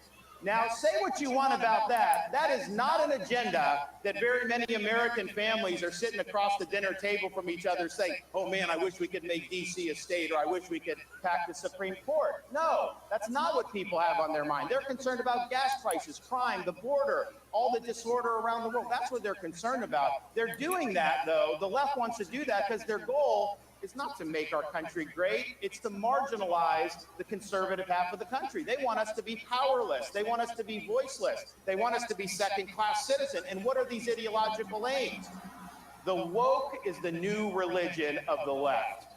And this is what they have in mind. That's why they want CRT, because they want to divide the country. That's why they removed statues of Thomas Jefferson and Abraham Lincoln and Teddy Roosevelt. Take George Washington's name off schools, because they want to erase that history. They want to delegitimize our founding institutions, and they want to replace that with their left-wing ideology as the foundational principles of our modern-day society. Wokeism is a form of cultural Marxism. It is not just about raising taxes or bad economic policy. It's about tearing at the fabric of our society and trying to replace it with something that will be much, much more sinister. And the problem that we face as conservatives is a lot of major institutions in our country have become infected with this woke virus. You look at academia, do we even need to discuss that?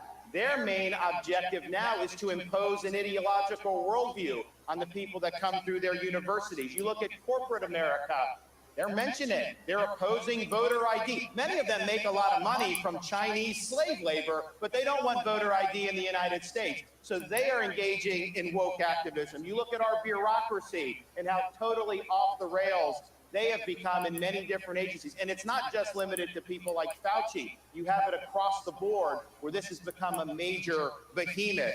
You look at the corrupt and dishonest legacy media in this country and what they're doing to divide us and what they're doing to prop up the regime. They are not in the business of telling the truth.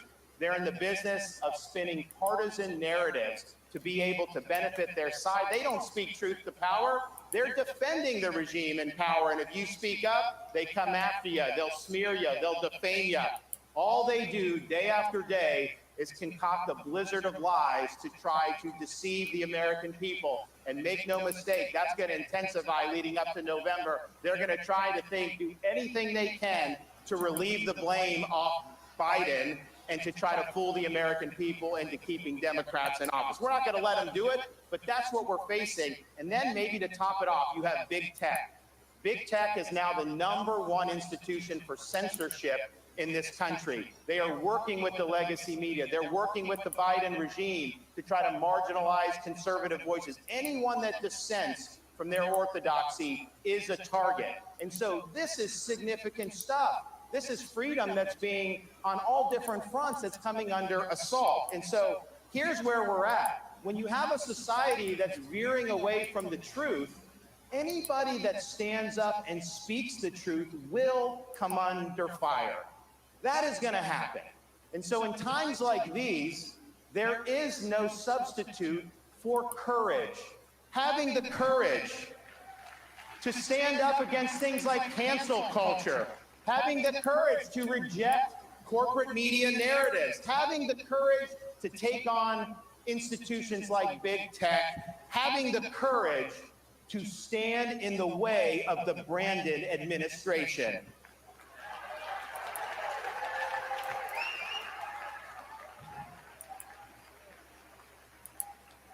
So we have an opportunity to make 2022 the year that America fought back. We're going to lead the charge here in Florida, but we need people all over the country to be willing to put on that full armor of. Yeah, he would win because he's like aggressive, like he's making his points, like and that's what the people want to hear. So let's see what's going on in the last 11 days. So one that I have to wonder, you know what I mean? Like he's gonna do. I don't even know what to say. Commercials.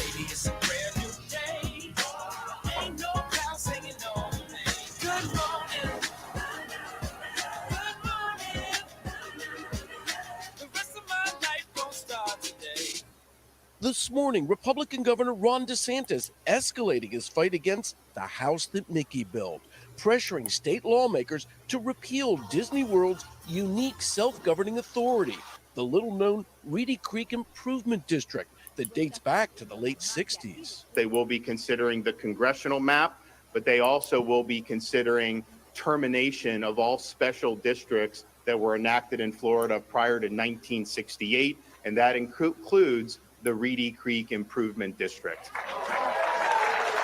How unprecedented is it for a governor to take on Disney in Florida? It's highly unusual to see an out-and-out fight between one of the most powerful and important companies in the state.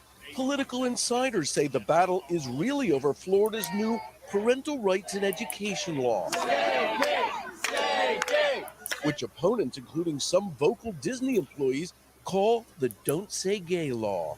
Disney's CEO Bob Chapek, initially non-committal, saying after the governor signed the bill into law, our goal as a company is for this law to be repealed by the legislature or struck down in the courts. This state is governed by the interests of the people of the state of Florida. It is not based on the demands of California corporate executives. Disney's special self-governance, which covers 40 square miles, allows the company to provide many of its own services, like fire departments, road construction, and building and zoning. Today, I want to share with you some of our ideas for Disney World. Without Reedy Creek, historians believe it's unlikely Uncle Walt would have realized his dream in Florida. It's clearly political. The governor and Republicans in the legislature, at least many of them, seem to be trying to punish Disney. Disney World is twice the size of Manhattan, or for another reference, about the size of San Francisco. It straddles two counties, Osceola and Orange County. We reached out to the managers of those counties to ask them whether they could take on the responsibilities if the state decides to eliminate the Reedy Creek. improvement district. And the managers in those counties said right now it's hypothetical, so really no comment. Craig? All right, Kerry Sanders forced there in. All right, now that was there's just a little bit ago.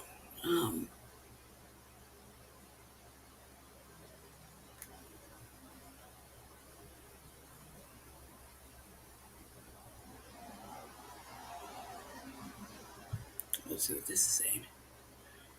My name is Josh, and I've been a Forward member for 5 months. Oh my Before God. Forward, I was overweight. I was exhausted all the time. Last year, we signed a bill to ensure fairness in women's athletics. We thought it was very important that young girls and women athletes in the state of Florida had the ability to work hard, to realize their dreams, and to compete fairly, whether it's in swimming, whether it's in track and field, you name it. And that's something that was really meaningful to a lot of people in Florida, particularly people like me who are parents of young girls. So that's something that was really important, and we're glad we did that. If you look at what the NCAA has done by allowing basically men to compete in women's athletics, in this case, the swimming, you had the #1 woman who finished was from Sarasota, Emin Wyand. She won the silver medal. She's been an absolute superstar her whole career. She trains. I mean, to compete at that level is very, very difficult. And you don't just roll out of bed and do it. That takes grit. That takes determination. And she's been an absolute superstar. And she had the fastest time of any woman in college athletics. Now, the NCAA is basically taking efforts to destroy women's athletics. They're trying to undermine the integrity of the competition, and they're crowning somebody else the woman's champion. And we think that's wrong. And so in Florida, I'm going to be later today, because this is a Floridian who I think deserves to be recognized. You know, we're going to be doing a proclamation saying that Emma is the best female swimmer in the 500-meter freestyle, because she earned that. And we need to stop allowing organizations like the NCAA to perpetuate frauds on the public. And that's exactly what they're doing. They are putting ideology ahead of opportunity for women athletes. And I think that there's just some people that are afraid to speak out and say what they're doing, but that is what they're doing. And so in Florida, we're going to be very clear when they try to do things like that, when they try to undermine the integrity of competition, when they try to counteract the ability of women to realize their dreams. We are going to speak out about that. And so we'll be issuing that proclamation, just because, you know, as somebody that was... Whoa. It's good to see somebody do something about that shit, because that shit is fucking an atrocity in itself. Okay, so let's go...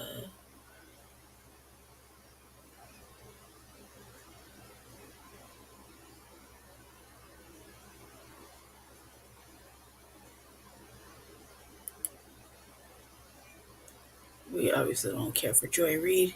Let's read. It should come as no surprise that Le Pen has received the backing of not just Russian banks, but of Trump's most slovenly supporter, Steve Bannon, who is an active opponent of democracy.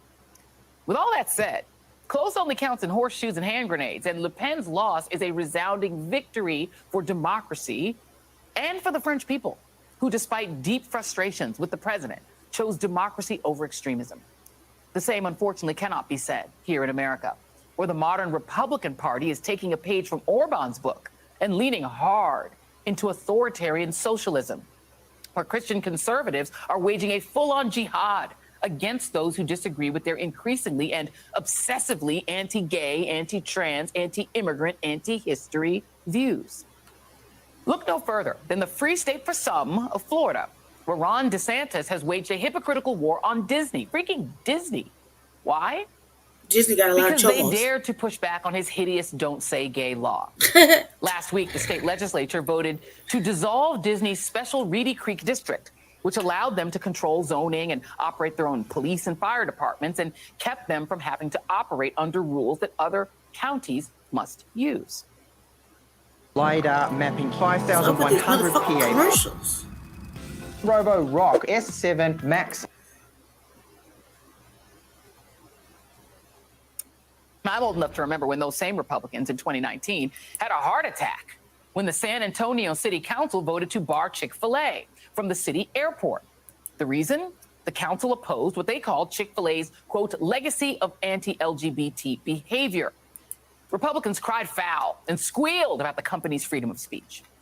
Flash forward to 2022, where Florida Republicans are proudly attacking Disney's freedom of speech and fake punishing them by effectively hiking taxes on hundreds of thousands of Floridians to the tune of roughly $160 million. That is almost a 25% tax hike on the people who live in Disney's counties. On top of that, they're passing $1 billion in Disney bond debt onto every Florida taxpayer to punish Disney for speech. Now, naturally, such a massive tax hike would make you think it is political suicide for DeSantis. But if you dig a little deeper, you realize why they just don't care. Orange County and Osceola County, which would also be affected, are chock full of Democrats.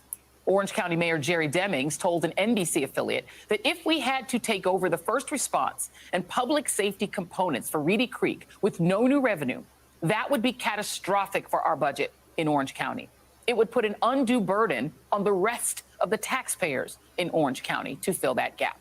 But again, why would Florida Republicans care? Political punishment is the point. I mean, the guy who filed this legislative assault on Disney, a state rep named Randy Fine, has also threatened funding for the Special Olympics, over an argument with some school board members and because he didn't get invited to a dinner. Yeah, it is that bad in the former Sunshine State. Representative Charlie Crist, the former Republican governor, now Democrat, slammed DeSantis' tactics, calling him a threat to the state's economy and a wannabe king. And if all that doesn't scare you enough, buckle up, Buttercup, because today, Baby MAGA signed a bill that allows him to create his own private police force that is tasked with pursuing alleged election law violations. Just lovely. The big lie will now have its own battalion of goons. I wonder who they'll go after first. I think you can guess. Joining me now, Congressman Charlie Crist of Florida, who is campaigning for governor of Florida, again, an office that he previously held. Governor, I always want to call you Governor Crist. Congressman Crist, thank you so much for being here. I'm tempted. It's great to be with you. Thank you so much. It's always good to talk to you. So just for those who think that what I just said is hyperbole, I want to quickly play for our audience this same man, Representative Fine, State Representative Fine, in a back and forth, or two Republicans in a back and forth about the bill that punishes Disney. Take a look. Is this bill not a direct result of Representative Roach saying if Disney wants to embrace woke ideology, it seems fitting they should be regulated by Orange County? Isn't that what this bill is? In the beginning, God created the heaven and the earth was without. I'm just shaking my head. When you poke the bear or you kick the bee's nest, sometimes issues come out. And I think that when the bee's nest got kicked, based on how a guest in our state chose to comport itself, I think what ended up happening is the idea of special districts were taken a look at. Is there an opportunity for Disney to change their mind and say, we will disregard this whole woke agenda, we'll go back to what we originally dealt with, the state of Florida, and would the governor then say, okay, fine, you keep your status, but let's talk about, we're going to keep an eye on you now. How does this play out for Disney? A lot of people like Disney, and they don't want to not like Disney anymore. Sure, and of course, that second speaker was the Lieutenant Governor of Florida saying, yeah, sure, if they change their ways, maybe we'll change our mind. And this idea of you poked the bear, and now we're going to take a new look at special districts. They didn't, Governor, did they? Because they only took a look at one special district. There are a lot of others. They didn't go after Daytona. They didn't go after NASCAR that has Daytona Beach. They didn't go after the Villages, just this one. Your thoughts? Well, you're absolutely right, Joyanne. I mean, this is punishment. This is punitive, and it's intentional, and it's bullying. I mean, Disney can't express their right to free speech in the Sunshine State anymore. I mean, this has got to be unconstitutional, number one, under both the United States Constitution and the Florida Constitution. It is outrageous. And then the notion that the governor is saying, yeah, in a press conference where he signed the bill last week, are you doing this to take out punishment upon them? And he goes, yeah, that's what we're doing. And just to brazenly admit it like that, usually you would be maybe a little more subtle, but not this fellow. And it's unbelievable. You're a Floridian, former Floridian, and people in Florida are good people. They're decent people. They're kind people. They deserve better than this. And it's disappointing and it's heartbreaking. I wear these yellow wristbands every day, and they say, practice the golden rule every day, which simply means do unto others as you would have done unto you. Well, if Ron DeSantis, our current governor, and I hope soon not, ever learned the golden rule, he's evidently already forgotten it. And that's astonishing to me, that you have this kind of attitude, but I think I figured it out. Joy, I think what's going on here is that Governor DeSantis is so laser focused on the 2024 Republican presidential primary and going against Donald Trump. He's trying to out-Trump Trump and doing these kind of things. I mean, he signed into law recently the most anti-abortion bill in Florida history. He's gone after LGBTQ kids. African Americans who want the right to vote openly and freely in the Sunshine State has been made more difficult by legislation that he has signed, taking away drop boxes in minority communities throughout Florida, also making it more difficult to use mail-in voting. Fortunately, a federal court already took that down, but they've passed another one this session, so we're going to have to go to court again to try to stop these things. But it's one thing after another. It's almost like he goes to bed every night thinking, what group can I punish tomorrow? Women, African Americans, LGBTQ, you name it. And now he's not just gone after Disney in an anti-business fashion. The Florida Chamber of Commerce ought to back me instead of DeSantis for what's going on. And I'm more pro-business, but this isn't the first time.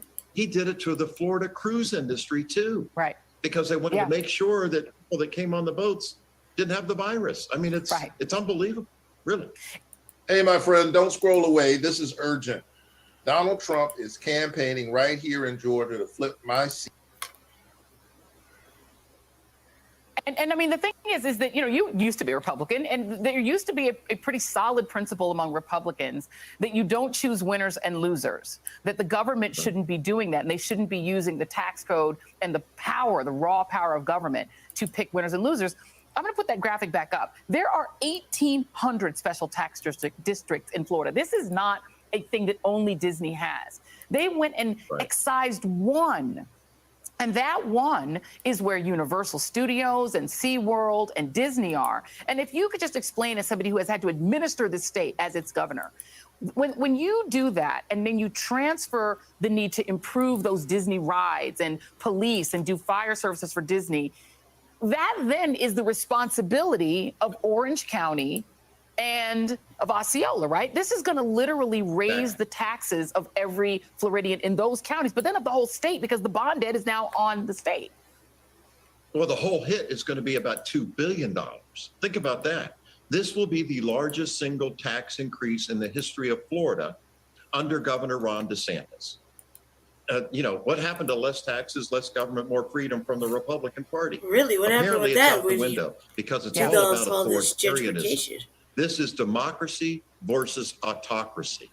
And I'm in favor of democracy. He tried to tear it down with his anti-democracy legislation as it related to our voting rights. I served with John Lewis, a wonderful civil rights leader who used to always tell me, and any of my colleagues in Congress who would listen, Charlie, let me tell you something, the right to vote is precious.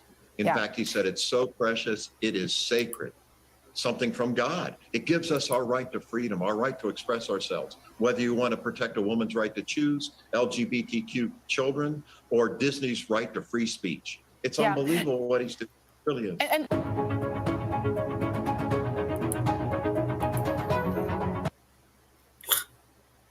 Hell no. All right. Let's go up. We already know what he's doing with that. Okay, let's go right here. As if they don't have enough issues to deal with, they now have an idea, and I honestly thought this was just a belated April Fool's joke, but they are actually going to create in the Department of Homeland Security a bureau of disinformation. It's basically a ministry of truth. And what they want to do is they want to be able to put out false narratives without people being able to speak out and fight back. They want to be able to say things like Russia collusion and perpetuate hoaxes and then have people like us be silenced. They want to be able to advocate for COVID lockdowns. They want to be able to advocate for school closures, things that are not supported by the evidence. But then when you speak out, they want to stifle dissent. And so we reject this bureau in the state of Florida.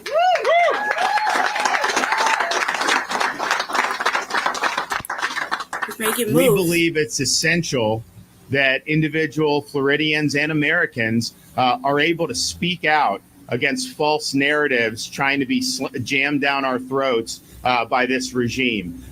We know they actually appointed somebody to lead it who herself has been an advocate for COVID lockdowns, who herself has put out disinformation about the Hunter Biden tapes, who supported Russia collusion conspiracy theories. And so this is not acceptable.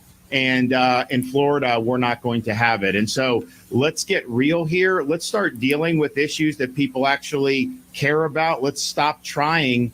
You know, when you're not doing well, there's two ways to do it. You can try to do better. And so then maybe people will like what you're doing better. Or you can try to shut up everybody who's criticizing your bad policies. It seems like they're trying to do the latter. They want to stifle dissent. And I can feel, though, the public is sick of this. And you also see it with Elon Musk purchasing Twitter.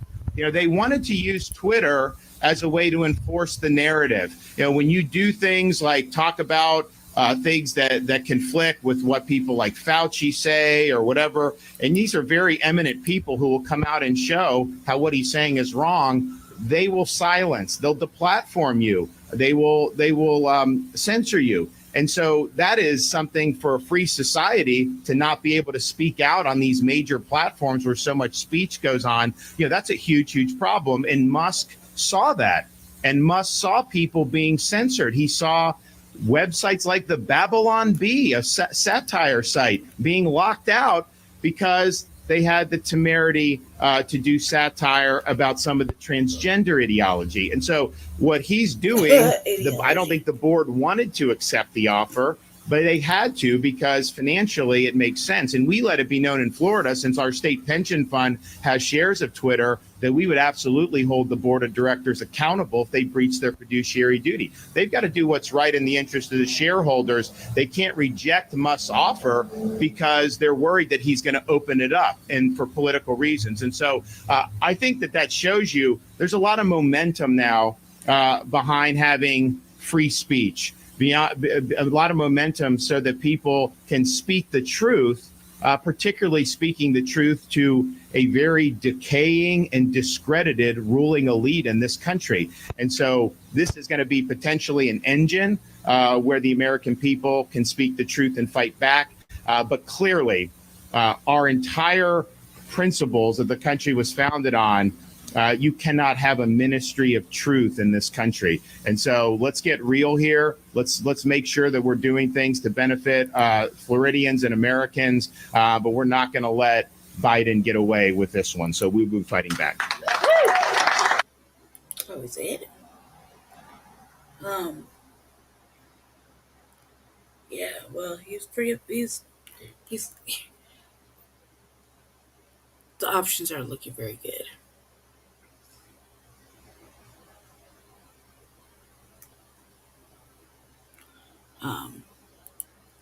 Yeah, he did not want to do that. So let's see. No, we're so far into two.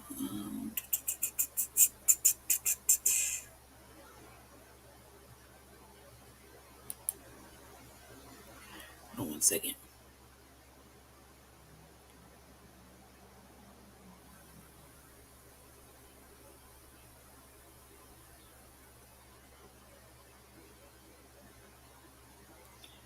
Yeah, so Elon Musk, I guess got Twitter. Let's talk about that for a second. It's a lot. That was a lot to think about. Not really a fan of him either. Not really a fan. I guess he got that. There's. Hmm,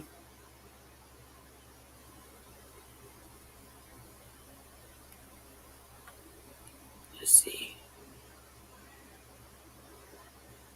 I like to think he's a racist. I do. I do like to think he's a racist. I just like to think he's saying what the people want to hear. So right now, and that's what's showing. So, family, uh, as you know, we have a housing crisis going on, and I was going to show you guys this video, but I don't know if we have a lot of time. I don't think we do currently right now.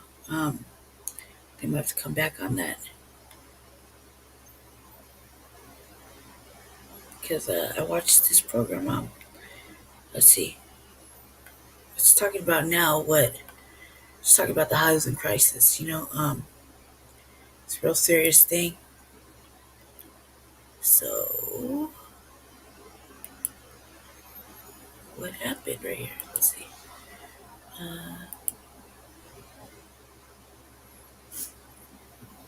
Let's see real quick. Here, pull it up.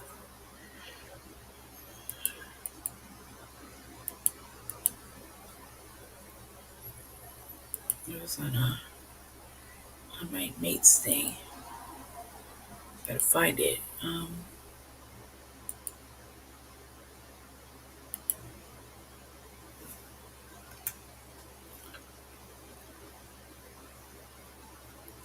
Let's see. Hold on, okay. Let's get this shirt. Fair use, family. This is about the housing crisis, and me and Jesse watched it the other day. So we're gonna explore a little bit about this before I close this out. I don't know. I think something's wrong with my headset. So I mean, we rarely use it, and it definitely acts like something's wrong with it. So let's see. Here we go. It's from Truth Stream Media, and yeah, we're gonna play it. It premiered a couple of days ago, so it's pretty good actually. And at first we couldn't share it, so because it just came out. Sorry about that. I had to do that because was that good? 16,112,566. That's how many there were of us in the armed forces between December 1941 and December 1946. And 15,738,000 of us came back alive. All 15 or 16 million of them. They were thinking of home, about the wives and the kids they left behind, or the girls they were going to marry, and the children they'd have. And they were thinking about how they wanted to live and where. Not holed up in one room back at their family's place. Not cramped in a dingy little apartment. And certainly not in anything like a Quonset hut or any other kind of temporary housing, federal, state, or municipal. No, sir. We wanted the real McCoy. A place of our own. Not just any old place, though, but a place of which every average man could proudly say, this is my home.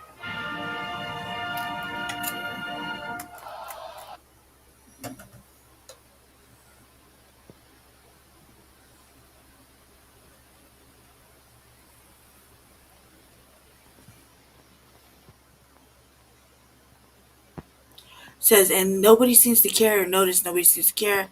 It's what the owners count on, because the owners of this country know the truth. It's called American Dream because you have to be asleep to believe it. Fair use.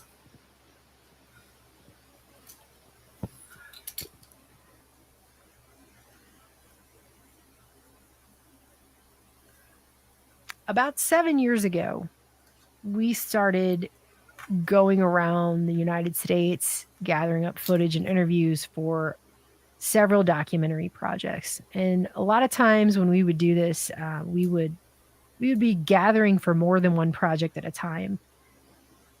Sometimes we had to sleep in our car because we just couldn't even afford to stay in the places we were trying to film. It was just way too expensive. And sleeping in a car sucks, just by the way. And right now, there are lots and lots of Americans tonight who are doing that because they don't have a choice. We've been through every contiguous state, at least a little bit in this country. I mean, I've never been to Alaska or Hawaii, but I've been everywhere else. And I can tell you it was sometime around 2017 that I really started to notice a change sweeping over the major metro areas and even the rural areas of this country. I noticed a huge increase in homelessness across major cities, whole entire areas of major cities that look like bombed out war zones that you're driving through during the daytime and you don't feel safe in broad daylight. And we also drove through several Midwest areas for one of our projects. And there are whole towns that just look like ghost towns that just completely fell apart and were abandoned. And you can tell it's deindustrialization that has happened there. And lots of places where the only businesses that seem to be doing well are banks, mega churches, and universities. And everything else looks like it's falling apart. And that was before the pandemic hit. But what we're seeing now, and I don't think America is alone in this, but this is where I am, so this is what I can speak to. What we're seeing now is a meteoric rise in housing costs and rent and homelessness across this nation. And this is everywhere. I was looking through headlines, doing some research gathering for this piece, and you can find headlines for every single state in this country. So there's not a place, there's not a corner of this country that is not being touched by this housing crisis right now. I mean, we were personally affected by this last year. We had been living in the same rental property for 3 years. We paid our rent not only on time, but a lot of times we paid early. And when our lease came up to renew, they came in and inspected the place and they said they were doing it all for renewal. We're like, cool. And then we were just suddenly told to get out because I guess Tesla moved into the area or whatever, because we were living in the suburbs of Austin. And we were just told to leave. We had a little over a month to find someplace else to go. I mean, just on an aside, think about that. You're doing everything right. You are paying your bills on time. You're doing everything right, technically. Nope, get the hell out. We could sell this property and make bank on it, so go F yourself is essentially what happened, you know? And we had a little over a month to figure out what we were going to do amid a massive rental boom that pretty much made finding a place really, really hard. I remember at one point we were literally headed to an appointment to look at a place we were hoping to get, and they called us on the road halfway there and said, no, we just signed off a lease to someone else. There's no point in you coming. That story is not even remotely unique. That we're like so many other people that this is happening to everywhere. Imagine the day when you see your rent will go up by more than 50%.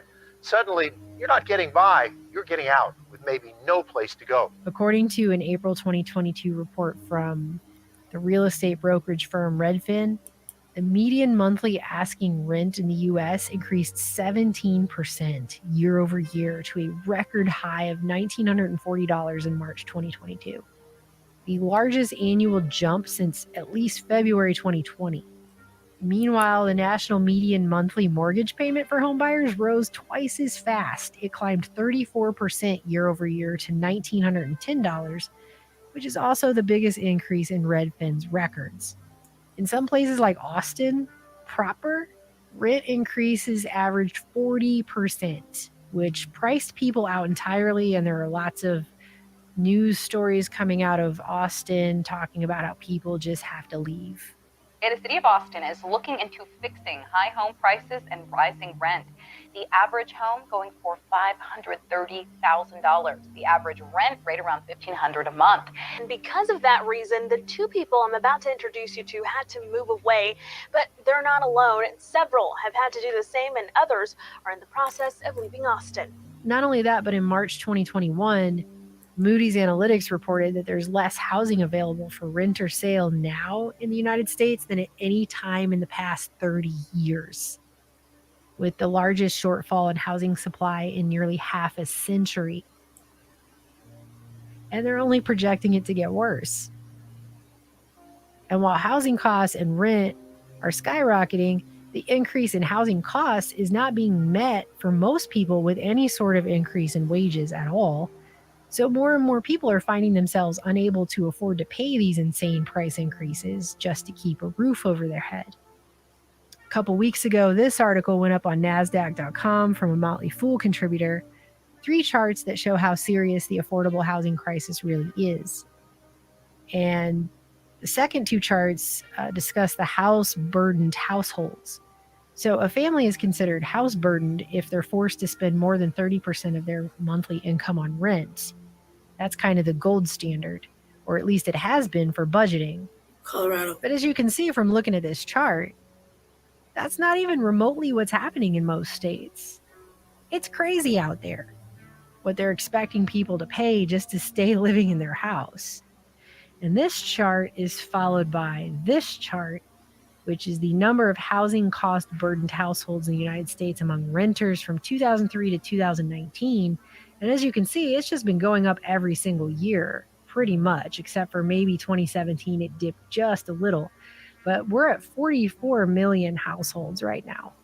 And that was 2019. Right now, it's probably much higher because this is not counting, obviously, the last couple years for the pandemic and all of the crazy skyrocketing housing prices that are occurring across the board.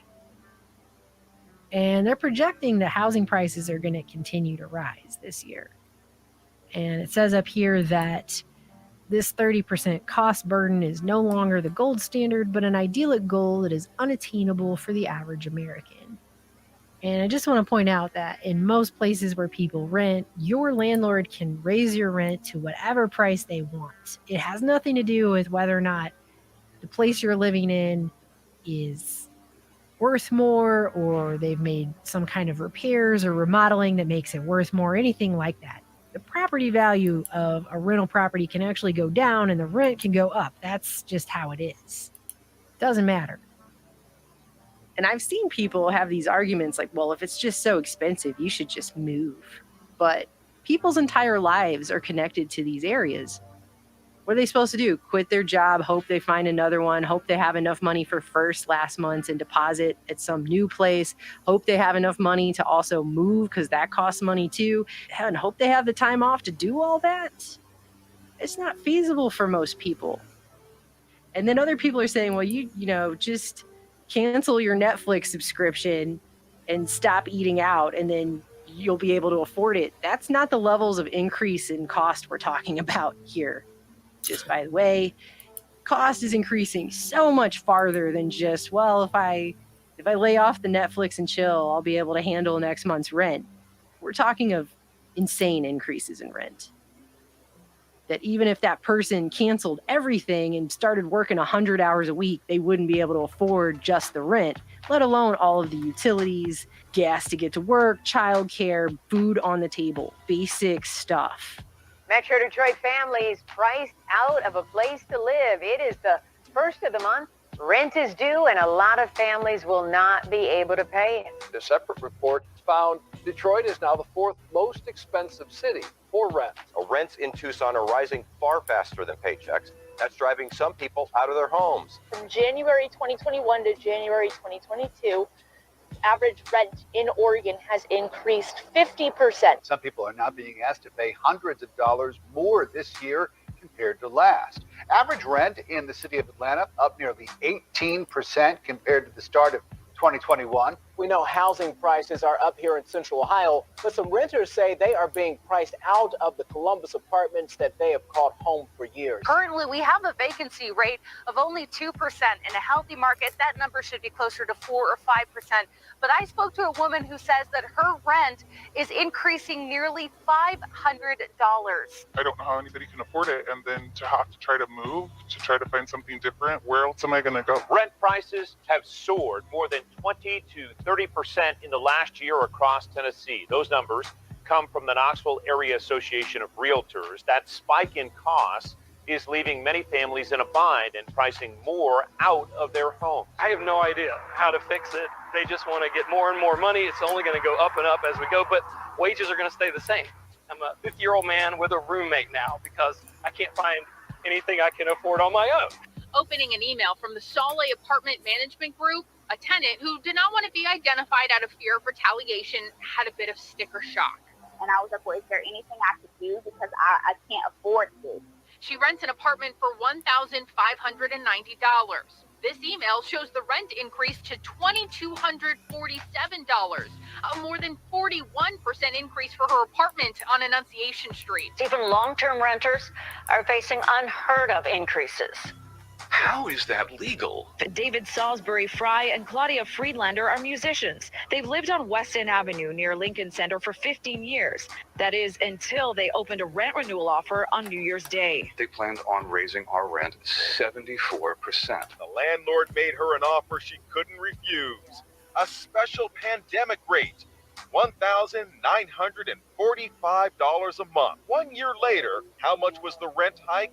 A whopping 41% to $2,745. When I opened it up and I saw an $800 increase, I mean, I immediately started crying. When we moved in, our rent was $1,450. Went from $1,450 to what in 2 years? Our lease renewal that would start June 12th is $2,200. I'll do the math for you. That's an increase of $750 over 2 years. Looking at homes in St. Johns County, the market's just terrible, but it is comparable to a mortgage payment for a $450,000 house right now because we ran the numbers. And we live in a 2-bedroom. Now, last year, an average 1-bedroom in Boston cost $2,000 a month.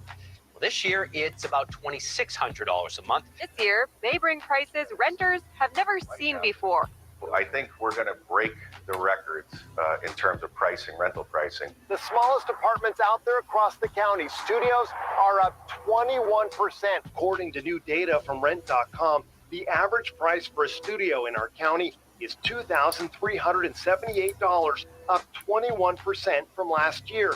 And a 1-bedroom is up 18% to $2,707. And that's the average. In Spring Valley, 1-bedroom apartments jumped 65%. And that's not even the biggest jump. In Encinitas, 3-bedroom apartments are up 82%. The average studio apartment here in Tampa Bay is renting for $1,700 a month. And most renters are spending about half of their income towards rent. Ebby spotted a listing for a 337 square foot apartment priced over $1,800 a month. It's estimated in Missouri 121,000 people could be evicted in the next 2 months. That's approximately very true. 3,000 in the city of St. Louis alone. Where are they going to go? There's no place. There's no extra places to live. A Valley man says he got this notice. The rent would go from about $1,500 to $4,000 a month for this property. And if he's outside a lease and still staying there, there's a day rate to live here, about $260 a day, or close to $8,000 a month. When you saw that, what'd you think? I laughed. Literally, I laughed out loud. Miss my friends that I've made. She's been living in these independent living townhomes in Missouri Valley since 2015. Well, when they first opened up, I was one of the first ones. But she's on her way out the door to avoid a hike in her rent payment. I think I'm going to be the fourth one to move. But soon after management was turned over to RVA Health, a company with facilities across Nebraska, Iowa, and Kansas, she got a letter stating she'd soon have to start paying $1,500 a month, much more than the $850 she pays now. There's no way ever I could ever afford that on my income. Nobody pays that much for rent. And so for people who are living paycheck to paycheck, forget it, because I mean, your car breaks down, or you have one medical emergency, or I guess they just raise your rent and that's it. That's it. You will lose everything. You might be homeless. I mean, that's the level people are at. It's even worse for people on fixed incomes who have Social Security, disability, or people who are in Section 8 housing and trying to rebuild their credit, things like that. People don't even rent to those people anymore. Because by the time we call to try and advocate for our families, 30 people have already called that landlord looking for housing. And so I've literally had a landlord say, your program sounds great, I just don't really need your money right now. Because they already had 30 applicants in a 4-hour window. So it's really a landlord's market, and not every one of the people we're working with looks great on paper. And a lot of times they don't have any rental history. They're also asking for things like 650 plus credit score. That's impossible. People we're working with, we're trying to work on their credit. It's not say it's impossible. Say that most people don't have that kind the of other thing is they're asking credit for score. 3 times the rent. So even though they have a way to pay for rent because it's subsidized or they have a voucher, landlords still don't really need that. They're asking for 3-4 times the rent. Yep. You have to make at least 3 to 4 times the rent. They're asking for really high credit scores, which, there are people out there who are working on building up their credit scores, but it's been a really rough time. People are eking by at this point, and now this is hitting, and it's hitting so hard. Coming back in as a housing specialist was the first time I've heard over and over, I've never experienced homelessness before. I don't know what to do. I need some guidance. Whereas like Margie said, we were working a lot with people who were chronically homeless. There was a cycle going on and we were trying to break that cycle. Whereas now we're trying to prevent a cycle. I've worked in California, I've worked in Washington. They're like that this could have been prevented. This is like the first time I'm really hearing that over and over. I've never experienced homelessness. I don't know what to do. And the housing market on the other side of that has gone completely insane. Act fast and be prepared to pay up. That is the advice realtors are offering to everybody trying to buy a house right now in Atlanta. Prices are rising at the fastest rate in 30 years. If you're looking for a house, good luck. Inventory is low. You have massive investment management firms like Blackstone Group, which is the world's largest real estate investor and owns Invitation Homes, which happens to be the biggest owner of single-family homes in the United States now. They're going around with billions of dollars just snapping up homes with all cash offers well over asking price. Home prices surged in many areas, squeezing out millions of would-be homebuyers looking for their piece of the American dream. Anytime somebody wants to come here and buy a house, it was just an absolute, kind of feeding frenzy. Bidding wars, all cash offers above asking price, virtually standard. Which the average home buyer cannot even remotely compete. And there are a bunch of articles out there about this. This one in the Wall Street Journal from April 2021 is if you sell a house these days, the buyer might be a pension fund, but they talk about in here that you have pension and private equity firms with billions of dollars. They're just going around buying whole subdivisions. This one's talking about how there was a bidding war that broke out with a new subdivision in Houston, and the winning bid was $32 million, which came from an online property investing platform. I believe it. And it was twice the price, roughly twice what it typically makes selling houses to the middle class. Tricon is trying to buy 800 houses a month, and there are companies even bigger. Invitation Homes owns more than 80,000 rental houses. Shit. American Homes for Rent, close to 60,000. Some of the all-stars of finance, Goldman Sachs, JP Morgan, Blackstone, have put hundreds of millions of dollars into these companies. So the average person is not competing with this situation, even remotely at all. Hell no. And this article came out in the New York Post in July 2020, how corporations are buying up houses, robbing Americans of the family dream. But it was talking about Blackstone again with Invitation Homes, and they went on a $10 billion shopping spree back while everyone else was freaking out, losing their jobs during the pandemic. These people went around with their $10 billion buying $150 million worth of houses per week. And it goes on to say this guy was a house flipper. He was in an auction in Sacramento, and they bought the whole block of houses. So this is not something the average person can even remotely step to. Here are two examples of homes Tricon recently bought in Jacksonville. This one, they're charging 40% higher rent than the previous owner asked. This one, 30% higher. You are seeing a lot of these Wall Street investors that are coming in. You know, you put a house on the market and within an hour, I'm getting offers full price, cash. Typically, the investors never look at the home. Never. They don't even look at the home. They never look at it. That, plus the fact that investors often waive inspections, puts would-be first-time home buyers at a serious disadvantage. Before they can even see a starter house, it's gone. And this is locking individuals and families out of the one thing in this country that has traditionally been the key to building wealth, which is homeownership. And now that is just out of reach for a lot of people.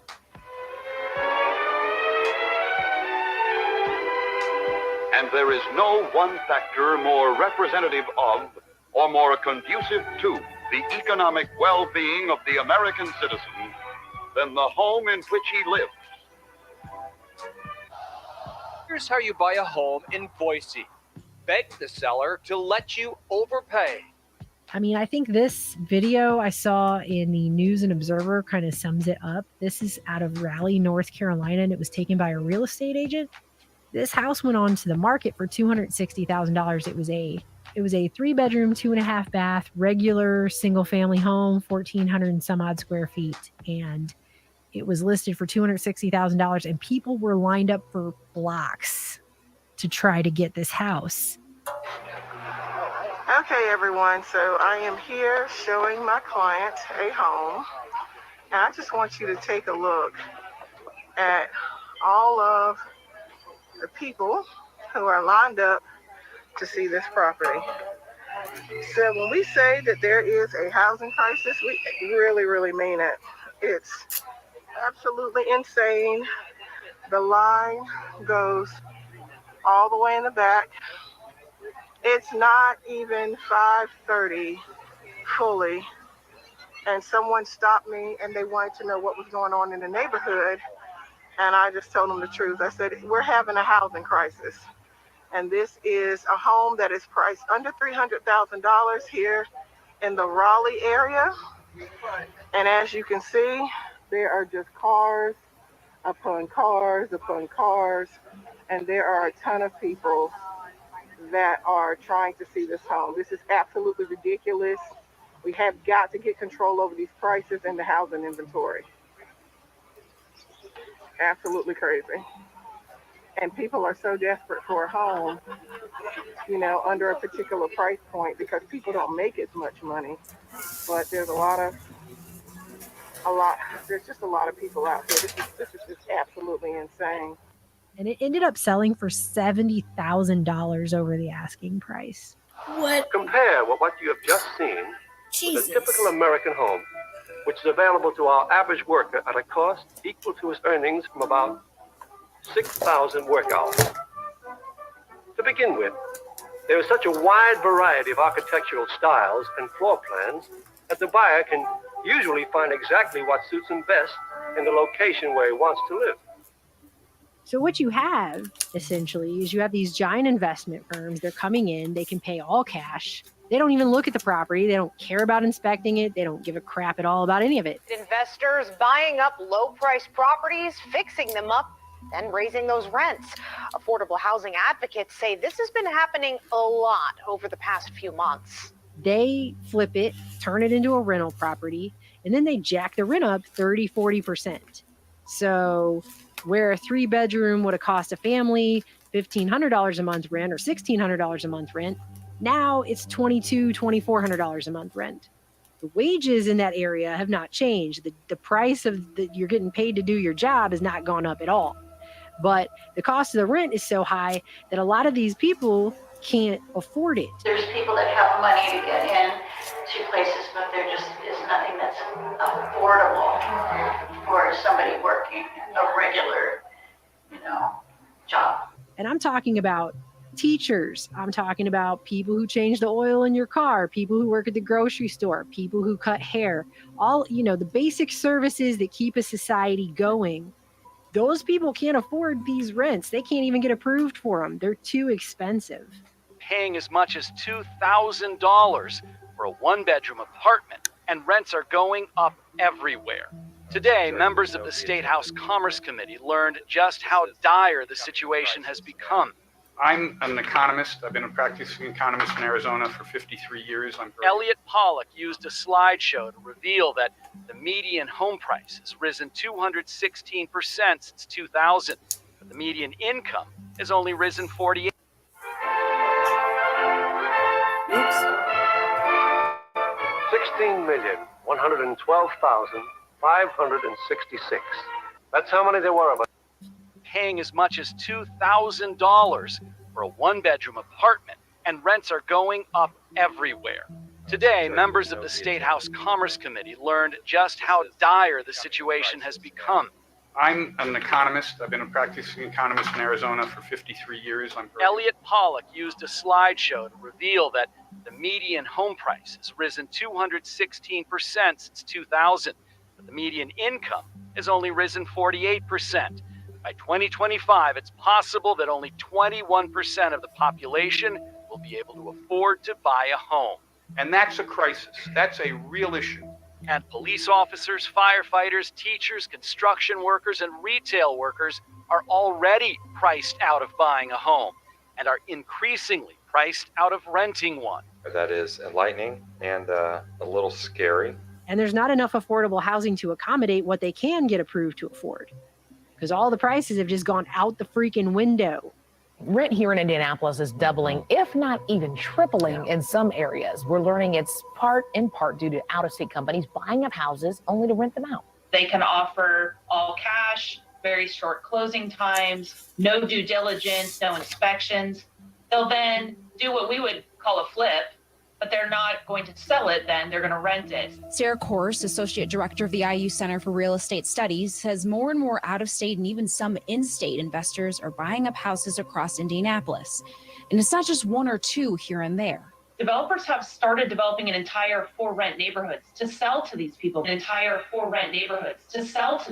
She says it's been a buyer's market for the last 5 years and that there's been a 15% increase per year for home prices in Indianapolis. We're not going to give you a new lease, but we'll let you be a month-to-month tenant going forward, but increasing the rent by 100% or 200%. And so now what you have is a lot of people who are having to live in their car, live in hotels, live on families' couches. They don't have anywhere, whole families don't have anywhere to go because they've just been priced right the hell out the door. And they're saying it's only about to get worse. And it's about to feed a homeless crisis because it's an affordable housing crisis to begin with and a housing crisis to begin with. Retired social aid worker Kim Williams says several tenants she knows have been evicted after their landlords raised their rent or their income requirements. They're living from couch to couch. The shelters are already overfull. There's nowhere for people to go. Some of those people were barely making it on the rent they were already having to pay. So when that goes up $500, $800, $1,000 a month, those people don't have any more blood to squeeze out of that turnip. There's nowhere to get that money. It's not coming out of like, well, maybe if I just don't eat food ever again, maybe then I can afford to pay this crazy ass rent. Like, no, it's not happening that way. This is too much money to all of a sudden just be slammed with a bill like that. People can't, there's nowhere to get that from. What are you going to do? Sell your firstborn or your kidney or something? Like, even then you still couldn't afford it because it's every month and it's unrelenting. The number of Americans living without homes, in shelters, or on the streets continues to rise at an alarming rate. The problem of homelessness has been getting worse in this country compared to a few years ago. From 2007 to 2016, it had been going down pretty steadily every year. Starting in 2016, it's been creeping up every year, including this year, as far as we know. And do you understand why that is?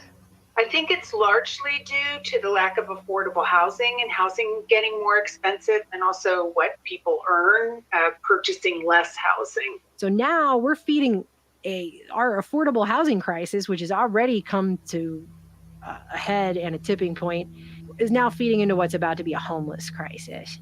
More and more people are moving in and out of Austin than ever before. The housing crisis is not only forcing people to move to different homes, it's also forcing more people out on the streets.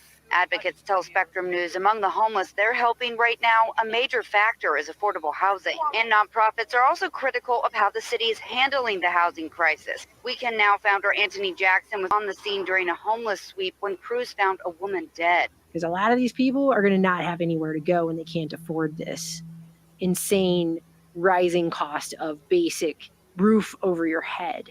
Boise has become America's most unaffordable housing market. One study compared Boise's median-priced home, almost $535,000. Right now at the shelter, it's at maximum capacity. This is true We're shit. at a tipping point. It feels like we've never seen numbers like this before. Before we responded, we had to send 20 people away from our shelter on Friday night when it was really cold. We were serving about 175 people in this building, which is not safe, but the alternative is to freeze to death. And so clearly we need to expand low barrier shelter availability. We need to get more affordable housing. We need to control rent and not let it kick people out of their housing. Some of these systems are making people homeless, and we don't have enough agency to take care of that growing problem. This may not sound nice, but I'm going to quote what the stereotype is. They believe we are dirty, filthy POSs and that we're all bums, drug addicts, and alcoholics.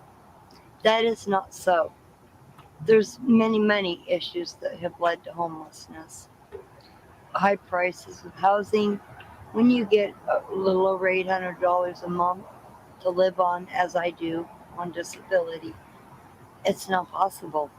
So what's happening now is reports are coming out warning that there's going to be a homeless surge because more and more people are just not going to be able to afford these insane rises in housing costs, which are not being met with rises in wages. I've never seen anything like it. She says in less than a year, 5,000 families have reached out looking for help and a place to live. Even more startling, 2,000 of those 5,000 families started reaching out about 4 months ago. And breaking the numbers down even further, and that's about 500 families a month. And so many families just can't do it, and they are finding themselves in hotels, on the streets, looking for shelter. There are many factors adding to this growing issue. However, the main cause, soaring rent prices. According to apartments.com, rent in the Tampa Bay area increased a record 24% in 2021, the highest in the nation. And Long says it's causing another trend. We are definitely seeing a whole new population of people coming to us for shelter. And these are folks who've been working, they've been paying their rent, they've been doing fine, and all of a sudden their rent increases significantly. They can no longer stay at their apartment. Because the family want to be entertained, they go to the movies, to restaurants, to nightclubs. And all these goods and services must employ people to supply the family's needs. Drug and proprietary stores, wearing apparel dealers, other retail establishments. Each exists and prospers only by serving the family. The lower income people that keep basic businesses going, things like service industry and stuff like that, I mean, those people are being completely priced out of even affording to live in most of these cities that need those services. I put up a thing on our Twitter account. I said, got stories from your area about an increase in rents or being priced out of homes or a rise in homelessness. People are saying they can't move. People are saying they're afraid to ask their landlords to fix anything that's wrong with their house because they don't want their landlord to get fed up with them and sell the place. So they don't even want to tell their landlord if something breaks. This person says, my sisters and coworkers are essentially being kicked out of their apartment because the rent went up too high. This person said they had their rent increase 45%. because the person who owned the property sold it to one of these corporations and they raised the rent on everybody. This person says, I'm in Atlanta, metro rent is up 30%. It's horrendous. This person says they've been searching for a 2-bedroom apartment in Missoula, Montana, and that they make a good wage for the area, but renters are requiring that tenants make 3 times the rent.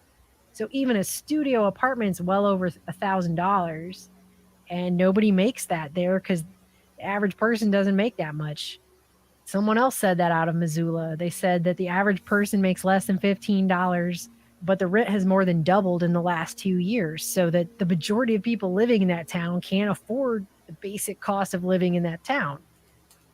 And this person's from Phoenix, and they said the metro's insane and that homelessness and encampments are moving into the suburbs.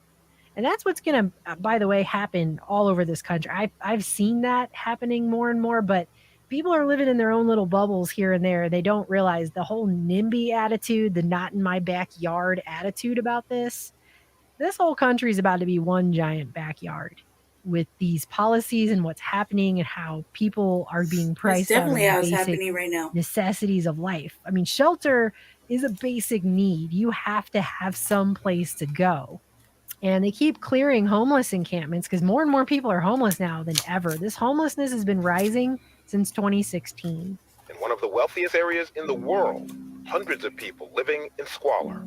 A Santa Cruz resident provided Fox 2 with drone video showing a Santa Cruz homeless encampment flooding during Monday's rainstorm. From above, you can't deny the stark reality. This is what Portland's other epidemic looks like. It spreads across the city into neighborhoods, along streets, alongside highways, next to homes.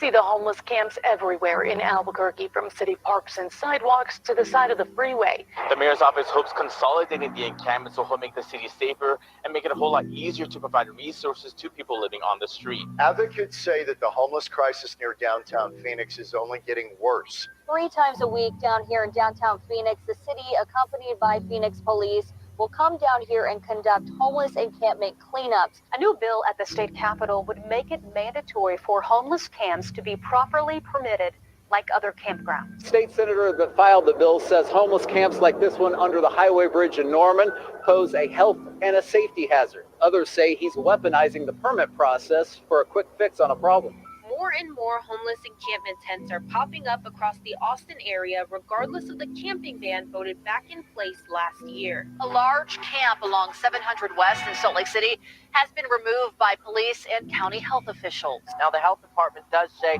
that this had reached unsafe levels because of the amount of trash and debris here. They say they've cleaned up around 100 tons of belongings and trash as a part of this cleanup effort. A growing homeless encampment in the North Loop has the city of Minneapolis and local businesses in search of solutions. The biggest challenge is obviously the concern for the people that are in there. Neighbors near this property on North 5th Street told us the tents started going up last month. What started with just a few has grown today to more than 40.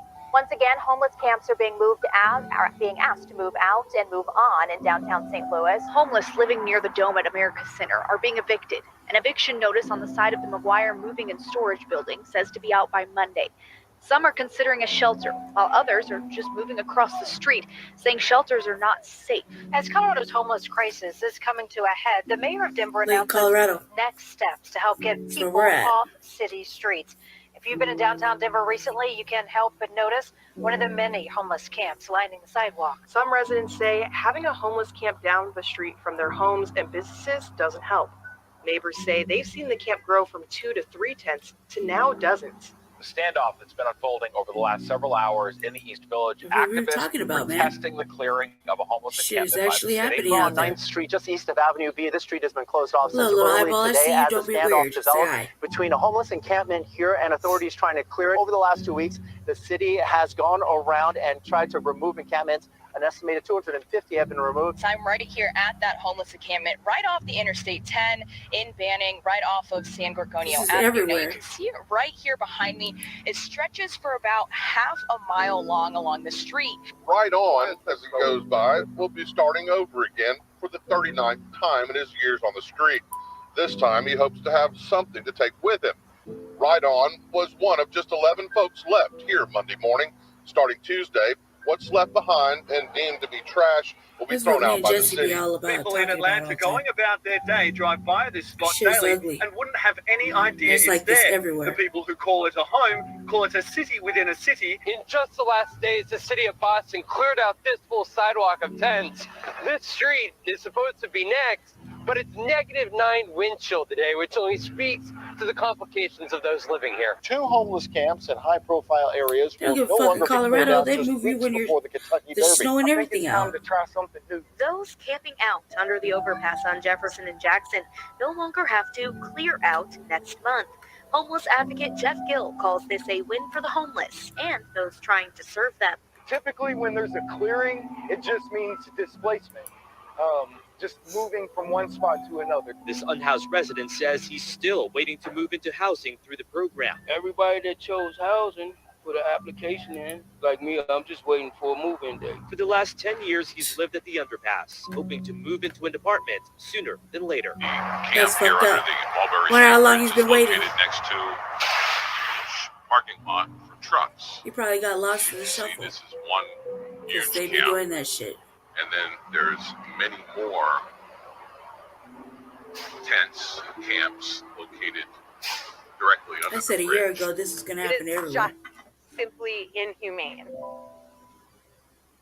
But there's nowhere to And you live. have people who are obviously they're concerned because there's homeless encampments everywhere, but also where are these people supposed to go when these cities come in and clear these encampments out?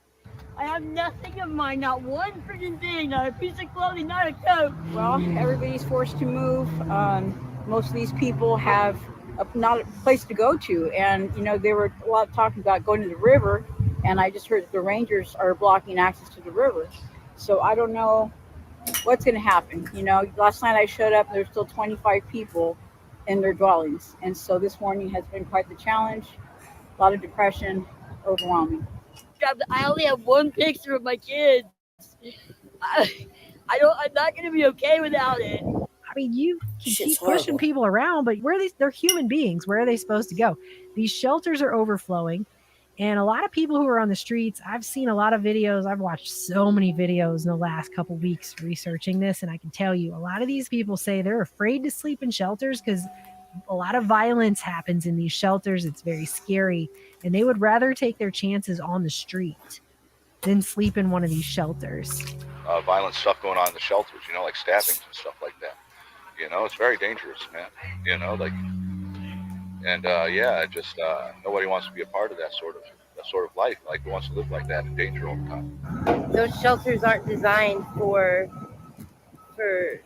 women. Like, there's too many registered sex offenders, too many. It's the sexual assault and the battery and everything. It's too much. It's too much. I would rather take my chances out here. And that's sad. It's hard.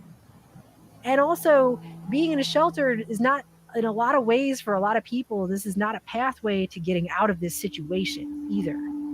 We need something that's actually going to help people not be in those situations. And you have states like Tennessee where they're just making camping illegal. There's other places that are outlawing sleeping in your car.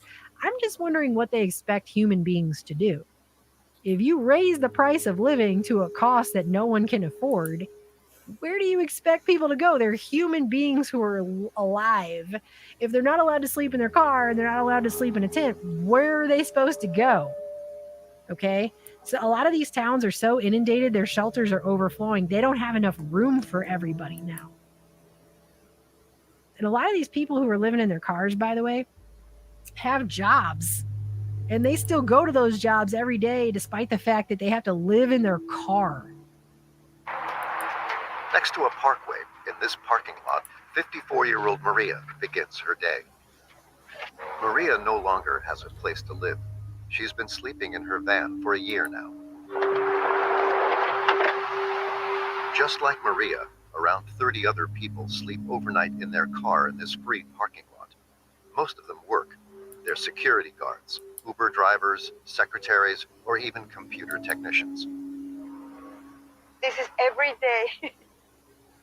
I've only had to spend a few nights in my car before, and I was homeless for a short period of time back in college. And I can tell you, living in your car and going to school and work, which I had to do, is really hard to do. And unless you've had to do that, you really shouldn't be casting stones and judging other people, because it is extremely tough to not give up when you're in that situation. When you're in dire poverty, it feels like you're facing a giant brick wall that you don't have the physical ability to scale. This is what it feels like. It feels like you're pushing against a brick wall. Good luck on getting that to move. It feels hopeless. I've had several people call me and say, my rent's just gone up $600. I can't pay it anymore. I'm going to be homeless. Crisis calls she and other members of the nonprofit Tent City Helpers respond to every Monday. It's sad that this is an option even.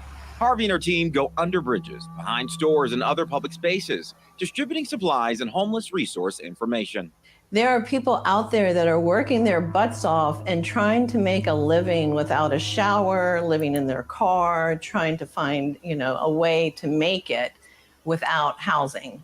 I've seen a lot of judgmental comments where people say, well, it's so many lazy people who just do drugs and drink and they're just like, whatever. I don't think you can't just blanket say that everybody starts out that way. I think some people lost everything they had because they got laid off and they couldn't afford anything anymore, and they got thrown out into the street, and then they pretty much gave up.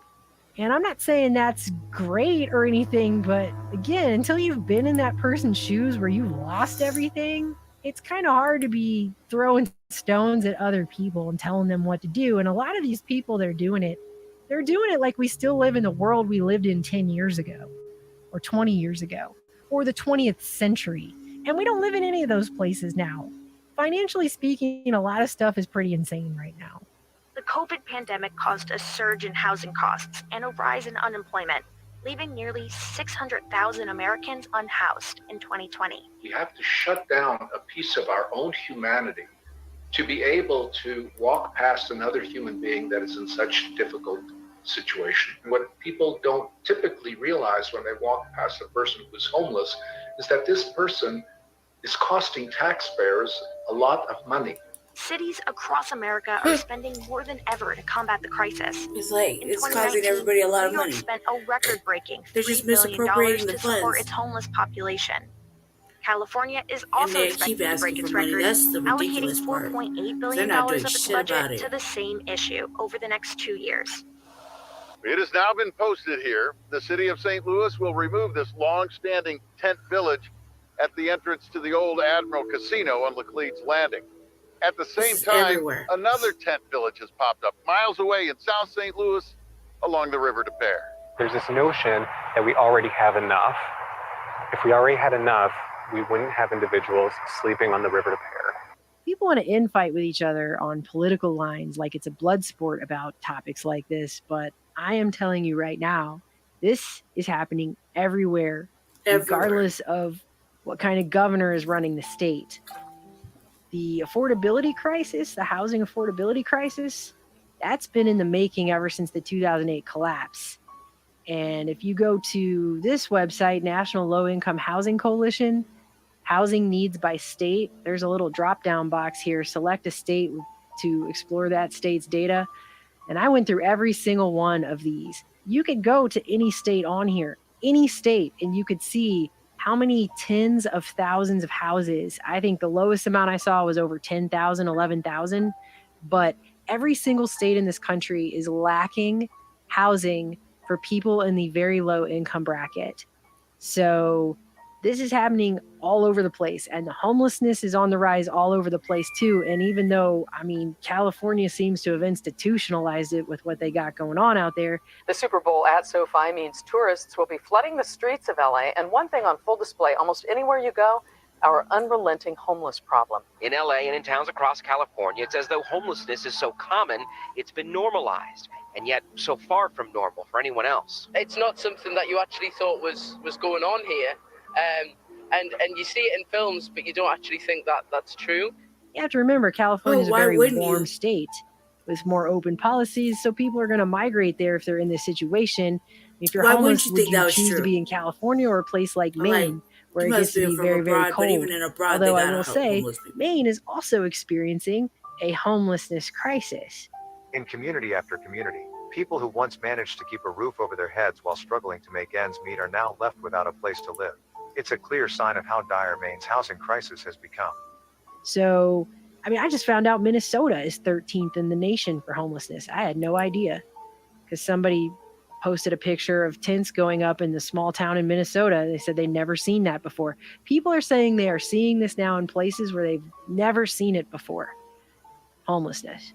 Because people are being priced out of life in this society now. So it is that what just one average family in one average home requires in goods and services, and believe me, it is multiplied a very by the total angry, of home-dwelling families in the nation, is the incentive force.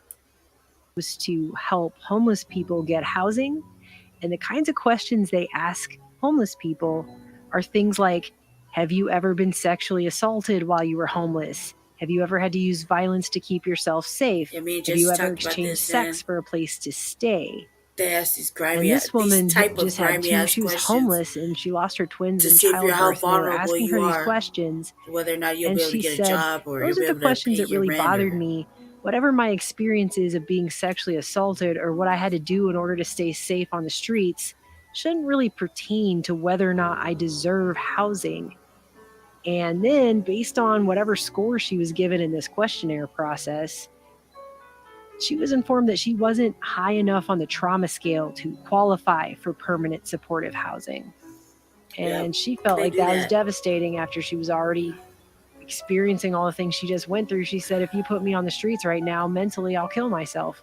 This is the situation here. They have millions and millions and millions of dollars. They have an ability to get people into supportive housing, and they're keeping them out with a trauma questionnaire. I don't know if you've seen what's going on in San Francisco, but it is shameful. This article just came out literally yesterday in the San Francisco Chronicle. Broken homes. San Francisco spends millions of dollars to shelter its most vulnerable residents in dilapidated hotels with little oversight or support. The results are disastrous. At the very beginning of the article talks about how they put up this homeless woman in a rundown century-old hotel in the Tenderloin, which is the worst area for this in San Francisco. She lived there for 2 years. It says it had a rodent infestation that became so severe this woman was forced to pitch a tent inside of her room to keep the mice away while she slept. Yeah, mice downtown. So essentially, this woman is still homeless and living in a tent. She's just not doing it on the street where other San Franciscans can see it. It is absolutely shameful and disgusting to have a city with such obscene amounts of wealth and have people treated with such little human decency and dignity in these ways. Billions of dollars. You're telling me it's the 21st century and we have not figured out affordable housing in what we're told consistently is the world's richest country? We have not figured any of this out, how to do this right. It's just too hard. Millions and billions of dollars. They can't even make it make spent. sense. Record numbers this year in California. They can't make it make sense at all. To figure this out, but they can't figure it out. Wrong. We could send billions to the war machine and billions in aid all over the world and billions here and billions there. Like it's monopoly money and it doesn't even matter. But we cannot figure out a way to help people who are already here try to live here. I digress. Apparently last year, homelessness, home prices, and rent all rose in Denver. Look, and it says if you waited a year to buy the same exact house, the price would have gone from $455,000 to $545,000. Yep. You have soaring apartment rents in Connecticut, squeezing tenants in a tight leasing market. Like the most expensive rising housing costs, leaving few options for workers in Sussex County, Delaware. So workers can't afford to live there. I just didn't have any money. Florida residents are struggling to afford rising rent costs for housing. Want to live here. Georgia housing costs. People are. There's some news articles in Newsbreak talking about people are dying to move over here, and I'm like, for what? There is nowhere for you to live. Why would you want to move somewhere where you can't live? Like that doesn't even make any sense. Maybe you just have buku dollars like that. I don't know, but I'm like. There's no fucking way. Nobody can live here. No one can live here.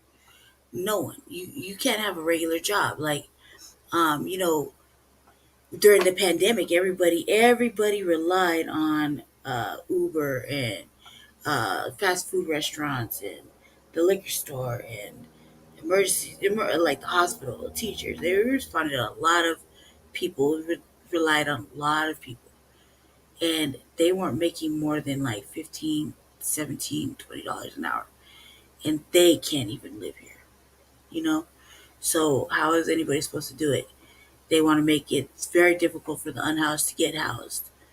You know, they just want you to either go into the shelter like a good little boy or girl, or get picked up for it, being habitual, throw you in jail, or who knows, disappear out of the city limits. And excuse me, at first, everybody was coming up here to Aurora. Um, at first, everybody was coming here to Aurora. Drop my doobie, y'all. Um, and then they stopped coming up here because, you know, the mayor was like, I want to pass a camping ban that he can't enforce because there's no shelter to send these people to. So they kind of got a reprieve for a little while. Just a little while. You know, it's not going to last more than like a week or two before it starts incarcerating homeless people like Mayor Hancock in the city of Denver. You know, it's just a matter of when. And it's not going to be very much longer because, you know, the people that come over there and complain about the shit, they're making all this happen. So, and not to mention that at any given point in time, one day they too could be homeless. They don't care. Costs have exploded. Quick fix Hawaii's now. housing market is squeezing out renters. I mean, you're on a fix freaking island right this in Hawaii. second. Where are you going to go if you don't have any place to live? And by the way, I also saw an article that just came out after I recorded this that people are buying one-way tickets to Hawaii now. They're using all of the last money they had to buy a one-way ticket to Hawaii with $2 in their pocket left over, and they get off the plane and they immediately ask for the homeless shelter services. So I guess people are figuring if they're going to be homeless anyway, they might as well spend the last money they got. That's and absolutely be crazy. In a place like Hawaii. So that's a thing now. You have rent in Boise, Idaho. Prices continue to increase faster than anywhere else in the United States. Some of the highest median home prices in the nation in freaking Idaho. You have Iowa's affordable housing struggle and how housing costs are rising much faster than wages, which is something that's pretty much happening everywhere. You have a housing crisis in Chicago and Illinois. You have Indianapolis receiving almost $10 million for their homelessness efforts. Kansas housing advocates are warning of a looming eviction crisis. They said homeless out of efforts. Kentucky, fewer options, higher prices make for tight rental market. Really doing shit Average about the rent homeless. is now the highest it's ever been. And on top of that, the tornadoes that happened in December they're not doing have nothing now about the homeless. The existing housing crisis there. In Kentucky, tornadoes claimed at least 74 lives and destroyed more than 1,000 homes. Missouri's eviction crisis could be a humanitarian tragedy. Almost half the people living in New Orleans are renters, and advocates are worrying about an eviction crisis there. You have rent prices in Maryland continuing to rise. Average rents in Boston are now the highest they've ever been. Ever. Just ever. You have the cost of rent on the rise in Michigan. You have rising home prices and rents weighing on Minnesota lawmakers. Minnesota's housing commissioner puts it. We do face deep housing challenges in every corner of the state. Mississippi organizations that are having to come together to mitigate homelessness. You have homelessness increasing in Montana last year by 16%. Rent prices are rising in Nebraska. They're also rising in Nevada faster than almost anywhere else in the country. A new report out of New Hampshire shows that the rental market is brutal out there. Studies showing that rent in New Jersey increased 27% over last year. Lawmakers are now moving bills to tackle the housing crisis that's coming out of New Mexico. New York lawmakers urging chief judge to avert eviction and homelessness crisis in housing court. That one came out just a couple days ago. Officials in Charlotte, North Carolina, voting to make camping on city property a crime because of how many homeless encampments have now moved into North Carolina. North Dakota's Association of Realtors president saying the housing market has priced some out of their dream homes. You have a new effort to combat eviction crisis in Toledo. Complex affordable housing crisis on display across Oklahoma City. Rising rents, low inventory, and high demand in Oregon. And Pennsylvania has an affordability crisis and homelessness issues as well. But I had to throw this one in there. Philadelphia officials consider resolution designating Kensington a FEMA site. There is a channel on YouTube that all they do is drive around the Kensington area and film what they see on a daily basis. They just put up a new video every day driving around Kensington. That shit is horrible. It is just block after block after block of trash. The same shit. And people shooting up drugs and passed out on the sidewalks. And it's a horrifying human tragedy that is happening out on these streets. You can see that downtown. It's almost unbelievable. And what's really bad is that it's our happening youth and in real a lot life of our in black America in 2022. That is the reality. And you gotta tell them to get off that shit. I have a history book on Philadelphia. Horrible. And that was put out for the centennial celebration, 1876, because they had a huge really exhibition in Philadelphia, and they were really showing off all of these technological advancements and the city itself and how it was going to set the pace for the world as one of the most affordable, amazing places to live at that time. It says, it is the boast of Philadelphia that her working classes are better housed, you see that better shit downtown, fed, and better clothed. They're not really doing nothing than about it. those of any city They're not in trying the to. world. When I go down there, I Expenses talk of to living a are lot of moderate people as compared like with New York, Boston, Chicago, or St. Louis. messed up on the Baltimore sidewalk, alone, and of all the people I large know, cities of the Union, surpassing Philadelphia in cheapness of living. They're not hearing it right now. Houses of Philadelphia are, as a And rule, constructed I think upon it's a because uniform plan and are they've given admitted to up. be the best arranged internally of any dwellings in this country. They've given up. And to see it today is just heartbreaking. It's heartbreaking that this is the level that we're at in the Philadelphia. So they're thinking about declaring it a disaster zone. It's been reported as maybe the worst place in the United States, although I don't know, have you ever seen some of the clips coming out of Oakland? Oakland, California sure does have a homeless problem. Drive around town, there's homeless encampments all over the place. This guy is so condescending They're when he on does the videos. sides of the roads and dirt lots. There's long stretches of them on sidewalks. Some are in tents. I had a pellet house at one point. Some are actual There's actual pellet encampments houses. with makeshift structures. Yeah, I had one at one point. People gather into communities. It was Anyway, behind a moving on, warehouse. Rhode Island's trying to address its housing crisis, and millions that were meant to good improve for the when it was situation wintertime, that was remain for sure. unspent. Because it was all And this pellets is apparently and happening all and wood, been and we happening with increasing commandeered it frequency from, all over the country. That you brand just out in have the all this street. mismanagement that's costing That'll play. millions of That'll dollars in play at federal all. aid for housing. We Wasted, commandeered unspent it. housing grants in That's what places happens. where Like people pulling a are repo on the desperately street, needing them, you know, but somebody somehow steals they're something just from not you, getting them. and you just have to go get it back. No questions asked. Just go get it back. So this was one of those type of situations. Except it wasn't, $99 million didn't belong in to us first. It unspent rental didn't belong to aid anybody. meant for Somebody Floridians and made affordable it, and housing they returned were to the kicking it in state. it. But they did Funds some that are really unaccounted foul for, shit. So that there are eviction Took filings, it like from in them. Texas, it's among the nation's highest, as power is millions of taken. relief dollars go So are certain unspent. things you just gotta Oakland, take which that. I just So, showed you a few years ago, failed to spend outside $2.2 million on anti-displacement and homeless kind of being assistance. ruthless a little bit when it And comes to this certain just things like came that. out as I was And recording in the this. wintertime, New man, Jersey that shit officials came blasted in over handy. $2 million of When mismanaged when they housing wanted funds. to take it back, So they this is happening pulled it apart with all a over the place with increasing frequency in a tow way hook that and a just truck. doesn't look all that accidental when you see I it was over inside. and That shit over was and like over not and fun. over. They pulled I that mean, you shit think apart if they in got like 2 $2 million, minutes. It was a wrap. somebody could buy a calculator. It It's was a just a wrap. thought. Commissioner Luman May voiced he wanted to make sure the board was using the I money moved right up toward the a bridge. sustainable solution that involves Yeah, more that than shit's just putting a horrible. roof over someone's head. That's the way But look adventures at being rising homeless. rents and vanishing eviction protections in South Carolina. Need to address homelessness in Sioux Falls on the rise. That's South Dakota. Homeless numbers continue to rise due to the lack of affordable housing in Tennessee, Texas tenants hit with soaring rent increases are seeing little relief. Utah rents are expected to keep going up.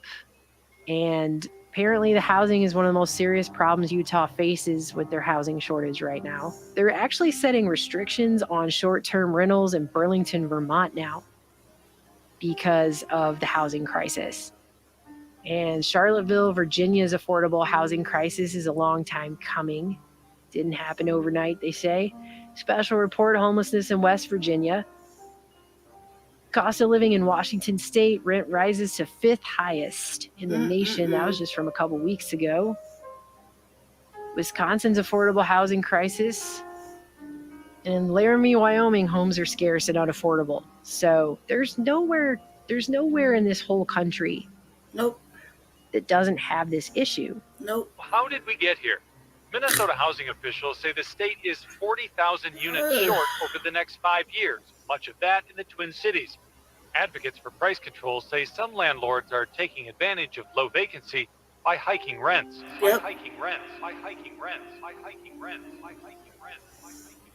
Lifting rent controls while homes are still scarce would break all other price controls. See, they say homes are scarce, but I don't think that it really is, family. I think that they're building it, and they just don't want to rent to us. You know what I mean? I don't know what they're looking for. There's not that many rich people to afford any places like that. Like they're not. There's more housing than there is rich people. You feel me? So I don't understand who they're really trying to impress with this. They say there's no available housing. They're building them. They're just not renting them out. And what I noticed in the city of Denver is that they're paying incentives to developers to build these atrocities, monstrosities, whatever you want to call it, these houses and whatnot. Like at the beginning of maybe 2 years ago, we had 37,000 luxury apartments that homeless people could stay in. They didn't want to go along with that program, and they just kept building and building and building. Building in regular neighborhoods, irregular areas, and they call them multi-family homes or shit like that. And then they come into big apartment buildings, and they'll be like, well, it's called affordable housing, but there'll be like 80 apartments, and maybe 9 of them are probably affordable, to whatever. And then there'll be some low income, but that goes along with whatever uh, the system wants to deem as low income. You know what I mean? So it's not really affordable. There's probably maybe like 6 little mixed units in this 80 apartment, project. And they've been putting them up left and right, left and right, left and right. Some of our main here in the city of Denver, some of our main, places, like I'm 42, so places like the old laundromat that's been closed down on Colfax. The Ramada. I was over there filming the other day. The Ramada they're like demolishing everything just to put these alleged affordable apartments. We have places for people to be. You know what I mean? So they can miss me on that lie. We have places for people to be. They just don't want to accept the people there, or they don't. They make the criteria hard. There's no one to really advocate for that. I got to do more reading on it because there's proper verbiage that you need to utilize and have your facts straight before you just hit them with you know, the the whoop de wop. You gotta hit them with something.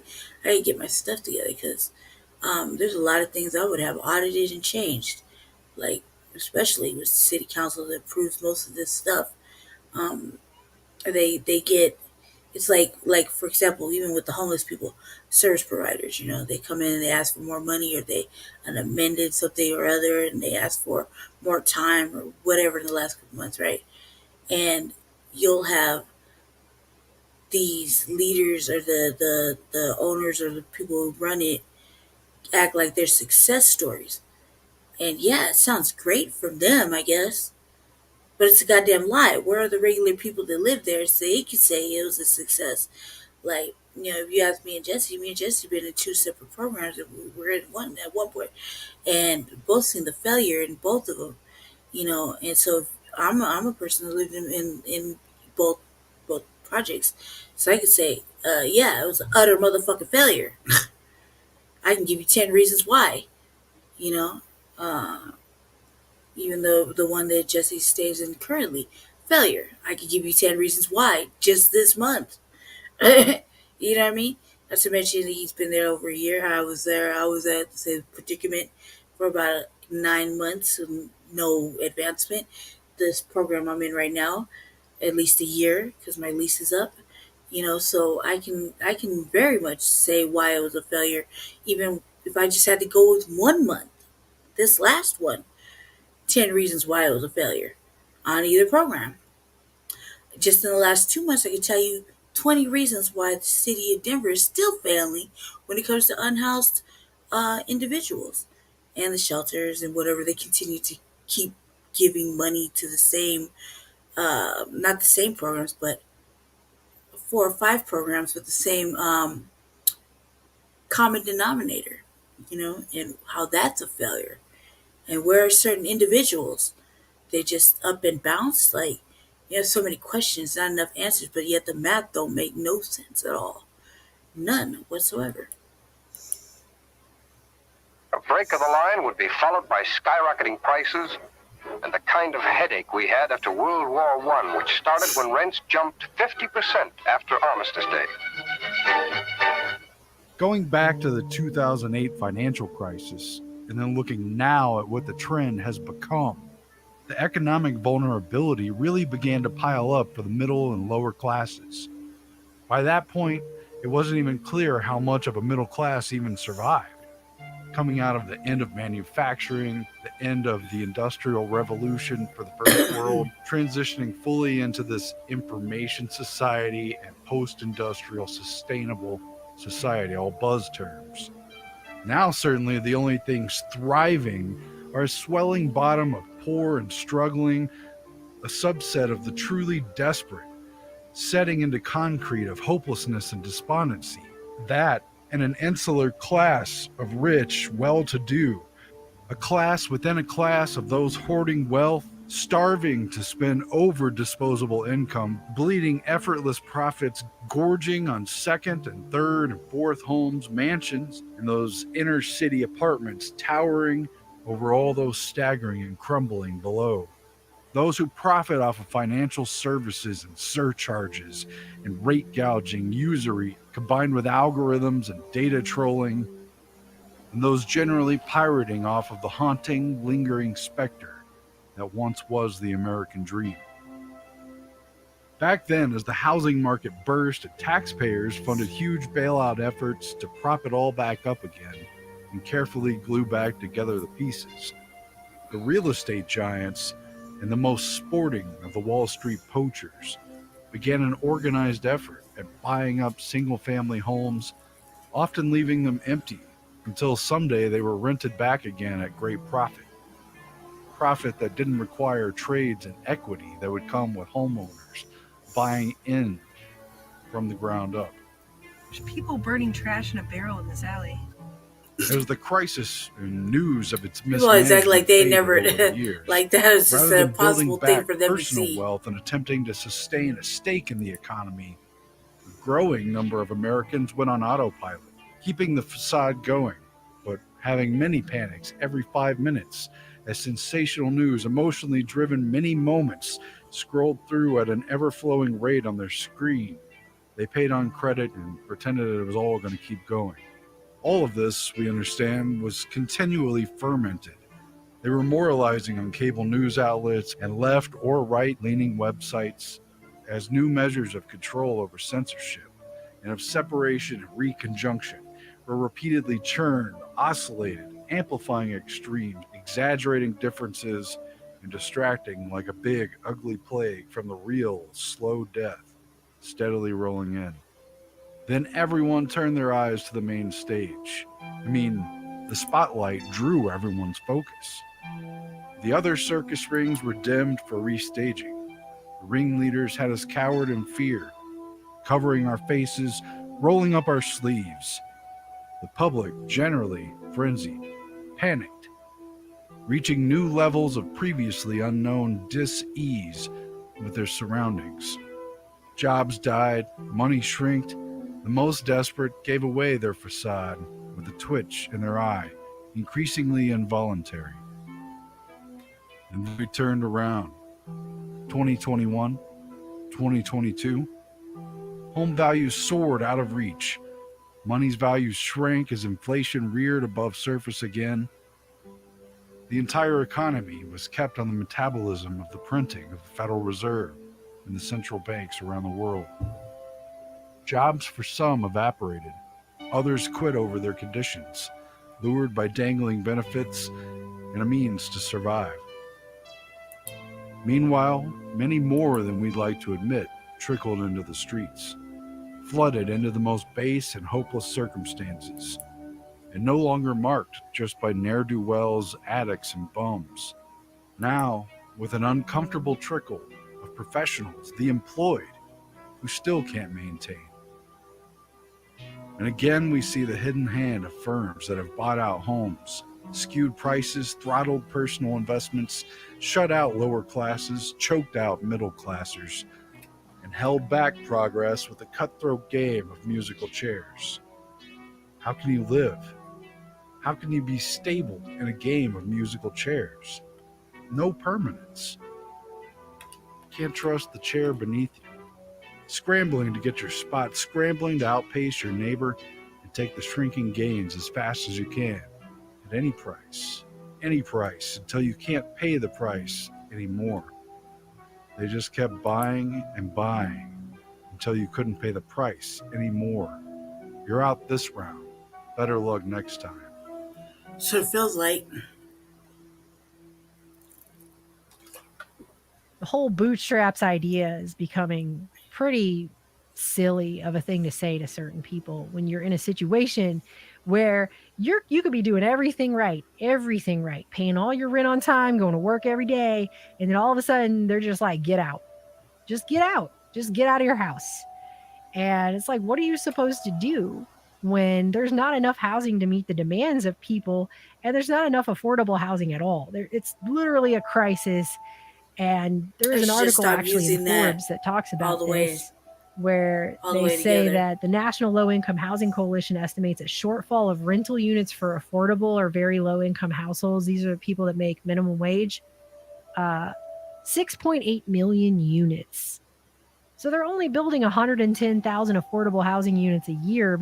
A lot of it's due to regulations and things like that, but they're only building 110,000 units a year, and they need 6.8 million. It doesn't take a brilliant rocket scientist to do the math on that and realize there's not enough affordable housing for people to go to. Even if there was, using the same out of modern 80, methods there'd be as the like big 6. There's not a major anything that makes portion sense. of the annual average of more than 1 million new homes during every year since 1948. Oh yeah, I have ideas. And Forbes actually admitted, and I thought this was very special of them, need to look into that part of this has to do with the redistribution of wealth and income over the last 4 years and the complete shrinking of the middle class, which is totally dying out. Somebody explain it to me. There are also charts out there about how a lot of people are having to live on credit now because the pandemic wiped out savings in the middle class completely for people. And so more and more people are living on credit. The whole thing is a giant recipe for disaster. Anyway, let's look at a few more of these comments. I got a whole bunch here. Western North Carolina. I am a teacher and cannot afford to buy a home here. I am force that keeps tourism alive. We're really at risk of creating the modern era ghost town in our mountain towns, where the lights are on, but no one has a home to live in. They're working to declare a state of emergency around housing, a position Estes Park is hoping to avoid. Our economy is dependent upon that workforce. So if we don't provide a place for them to live, it's going to have some pretty horrendous effects. Right? So this is not something that just gets to be felt by one set of people and everyone else gets to hide in their myopic little bubble and not think about it. We're in a giant economic ecosystem together. Okay, this is going to probably affect everybody, especially if it continues at the rate that it's going. I mean, this was already happening well before the pandemic started. A lot of these charts show that this was going on, that homelessness was rising before this, and people were having financial issues before the pandemic. And the pandemic just blew everything up insane. And they dumped more money into this economy than has ever been printed in this country. And inflation is now going off the charts. And this is a crisis. This person says they're a single mom, and where they live, there's zero affordable housing available, and they can't move out of the area. They're going to be homeless in 7 to 9 months. So there's more and more and more people who are being pushed into homelessness. This is literally causing an incredible homelessness crisis. And then you have people saying those people shouldn't be allowed to sleep in tents. They shouldn't be allowed to sleep in their car. But where, again, do they expect people to go? Because this is just getting worse, literally everywhere. Why am I across laughing, the family? nation. Because I've been saying Prices that. are Nobody going want to up, listen. and the availability of housing that people can afford is non-existent in many areas.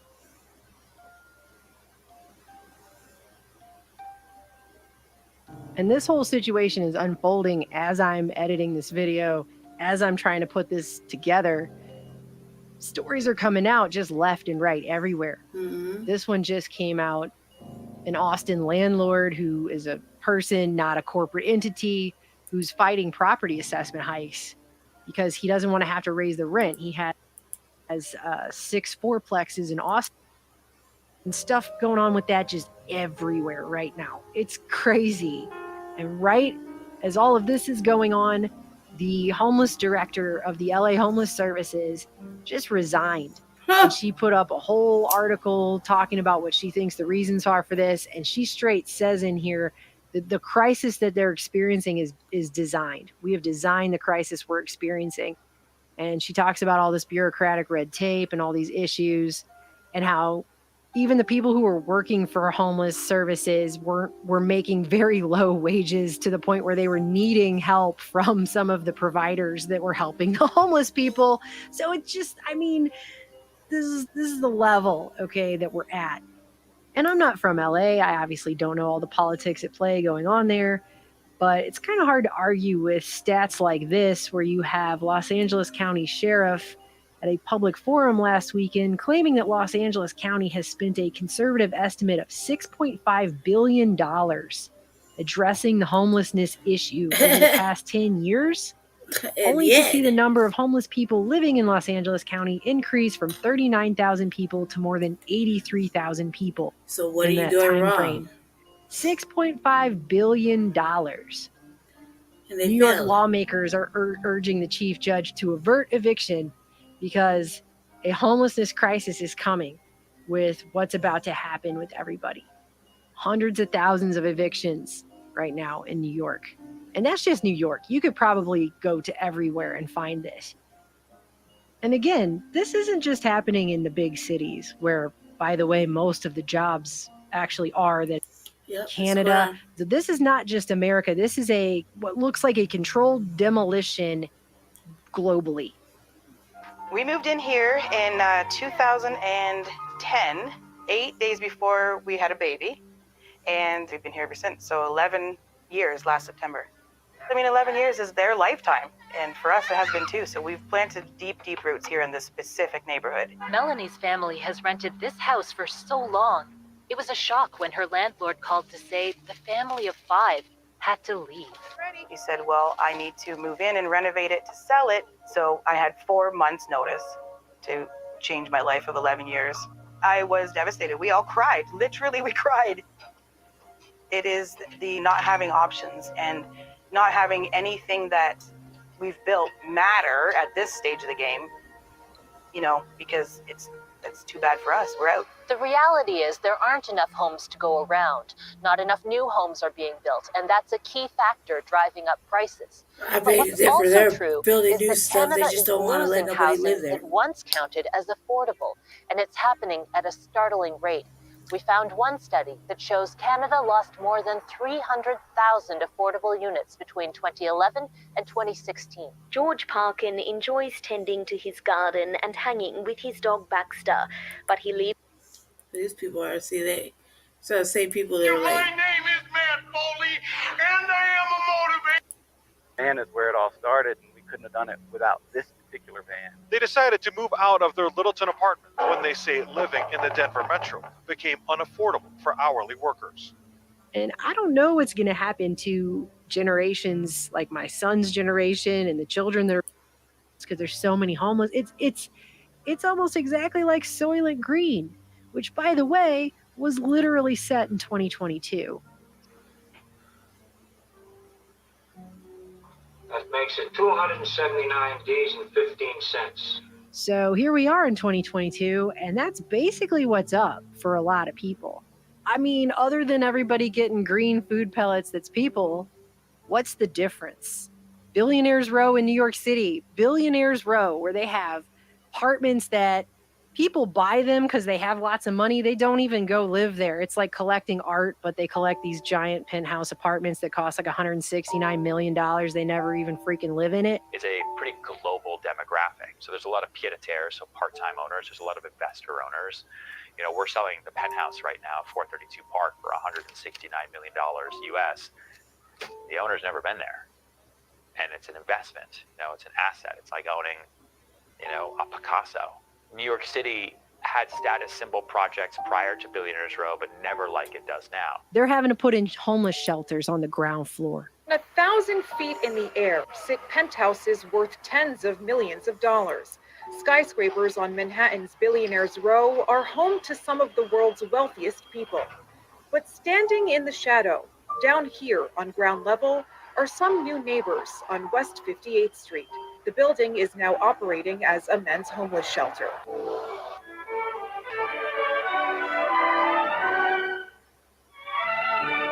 The realization of the American dream, the envy of the entire world.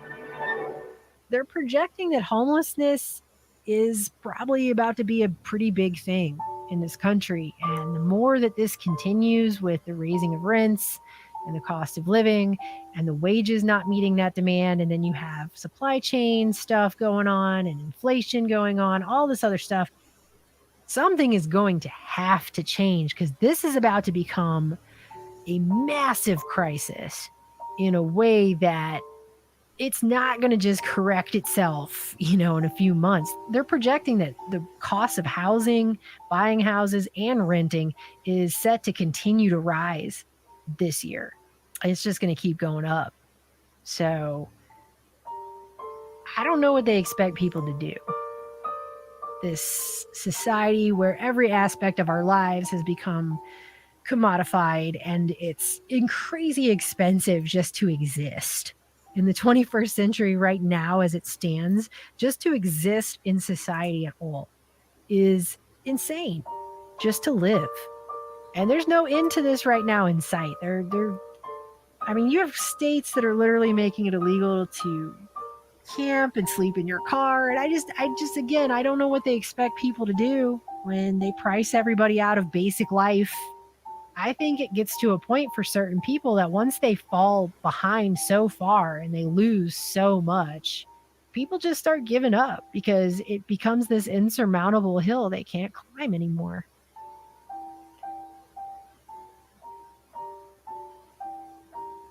And whatever the inevitable solution is, because there's going to have to be something at this point, it needs to maintain basic human dignity.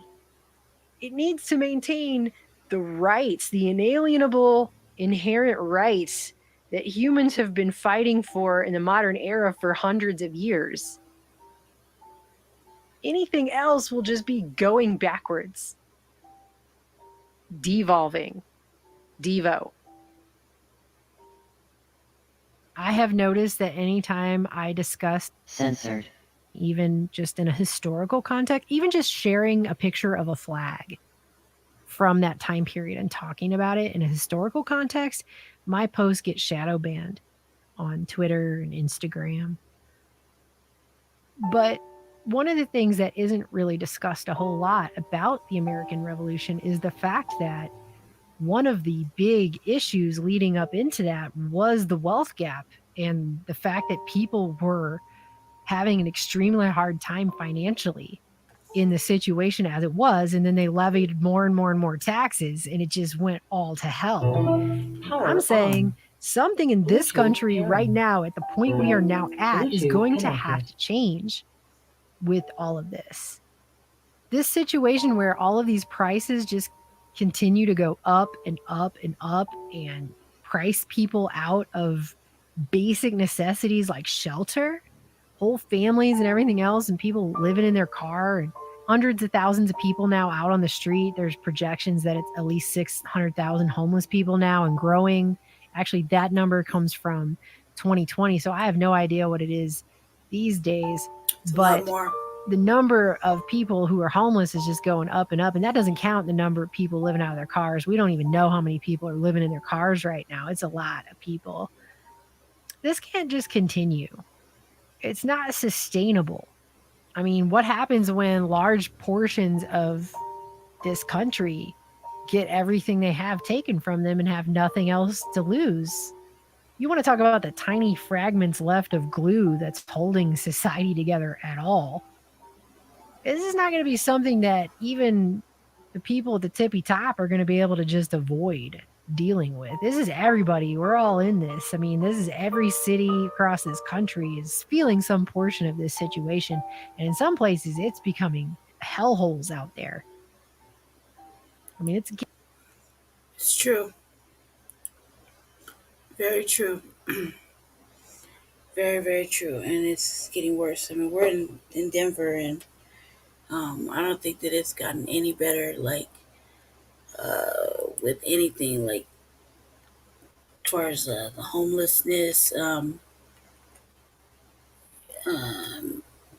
any of that, especially in the last little bit. Me and Jesse been, like, actively on their ass about this for the last couple, for a while, a long time actually, for a long, long time, and nothing has really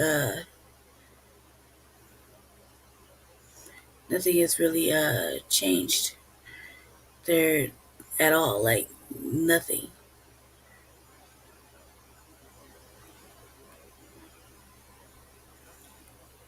Let's see.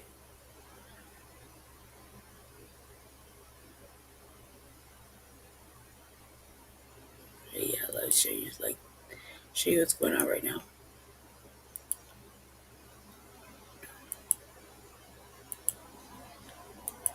Let's see.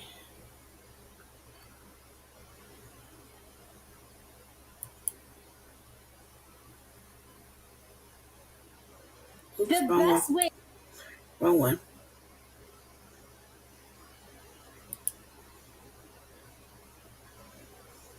Like, this is insane. This brought out the pop-on veneers. It's a perfect way for a teeth makeover. You just put them in and Denver, just like other major cities across the country, continues to grapple with how to manage homelessness. The noise, the smoke. They sprung this on the neighborhood. Since late 2020, with sites on Capitol Hill, Denver has expanded its outdoor camping program to Regis, Park Hill, Denver Health, and the Clayton neighborhood. And when these tent cities called safe outdoor spaces are next to homes, neighbors sound off. They camp out in the back alleys, or they go cause fights. And that's despite Denver and the site operators stressing that these locations are regulated with a focus on hygiene and what's called a good neighbor agreement. I did see, a knife altercation right in front of the camp just a week or two ago. Some Denver City Council members say that neighbors express concerns as the camps move in, but then they see that their fears are not realized. When the program first started, Denver spent nearly $900,000 for a year to house people at these sites. Now, Denver City Council members have okayed allocating nearly $4 million in federal funding to expand the program. I believe that the people of Denver overwhelmingly think that it's better for people to be in a supportive, sanitary environment. There was a lone no vote from Councilwoman Sawyer. She's been critical of the city, saying that Denver has had another option to offer permanent housing, but passed on that opportunity. I heard a lot of conversation tonight about from council members saying, that there aren't other options, but there are. Last year, Denver says 242 people were served at these locations and 47 people transitioned into stable housing. For this Allegedly. year, Denver projects serving 370 people with a goal of moving 90 people into housing. If successful on that goal, that is a cost of more than $43,000 per each person's permanent placement. That don't even make sense. That's, come on now. Like, come on now. It's a lot of money. You know?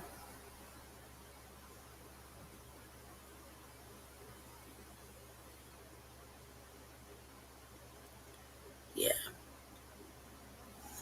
Talking about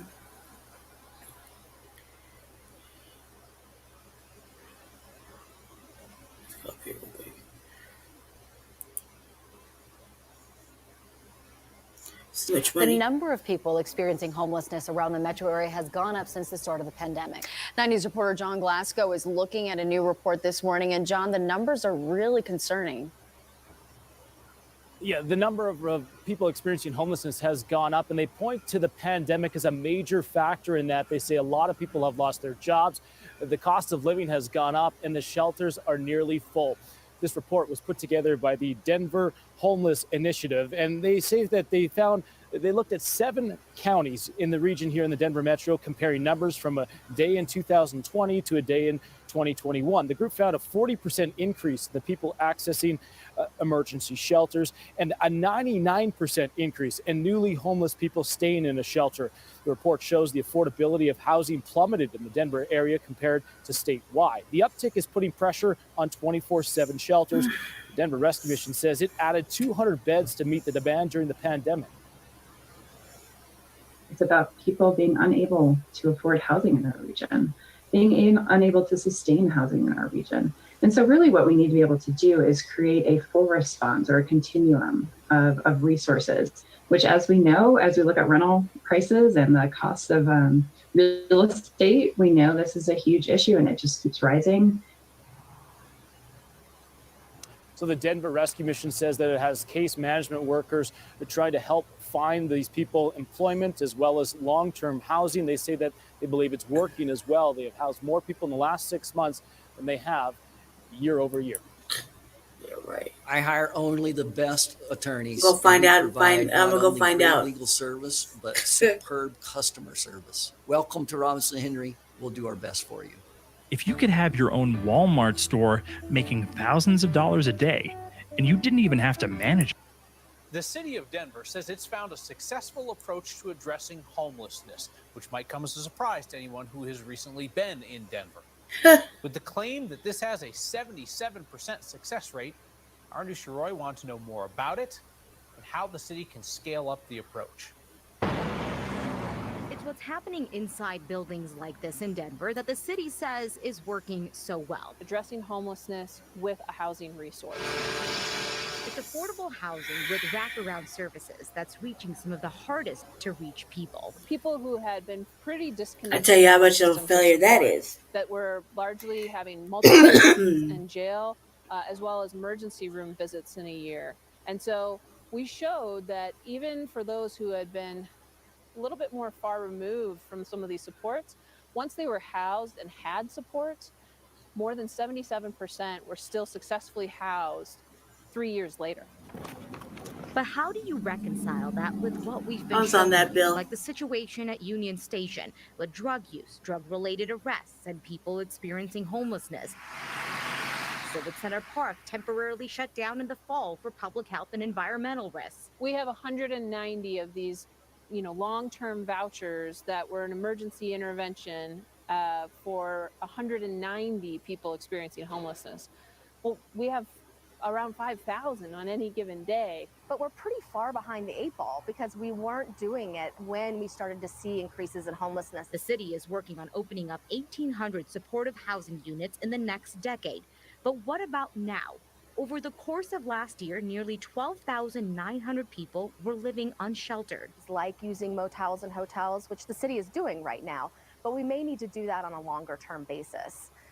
We could look at other, unused properties. I think the safe outdoor spaces have been very successful for a lot of people. I can't promise that no one will ever have a housing crisis resulting in homelessness. That includes the city's reality check. But what we want to get to is the point where we have enough housing resources and that it matches the number of people in housing crisis that's resulted in homelessness every month. That's what functional zero is. So one area of improvement is helping more veterans. We heard about that today, both from the city and then also read about it in a report from the Metro Denver Homeless Initiative. For that big picture, though, the goal is to bring 7,000 affordable housing units online in the next 5 years. That's going to include more of those housing units that are wrapped up with those support services, which is key to making this work. Voters had said yes to setting aside that money back in 2020. So that's what's going to be helping to fund that going forward. The city of Denver aims to house up to 400 households in the next 100 days. That includes connecting homelessness with available housing resources. Our Shauna Kalafi is live from Denver. And Shauna, as of today, how many people have been placed into housing? Well, Justin, this effort all started on February 1st, and as of March 24th, that's the halfway point in this 100-day goal.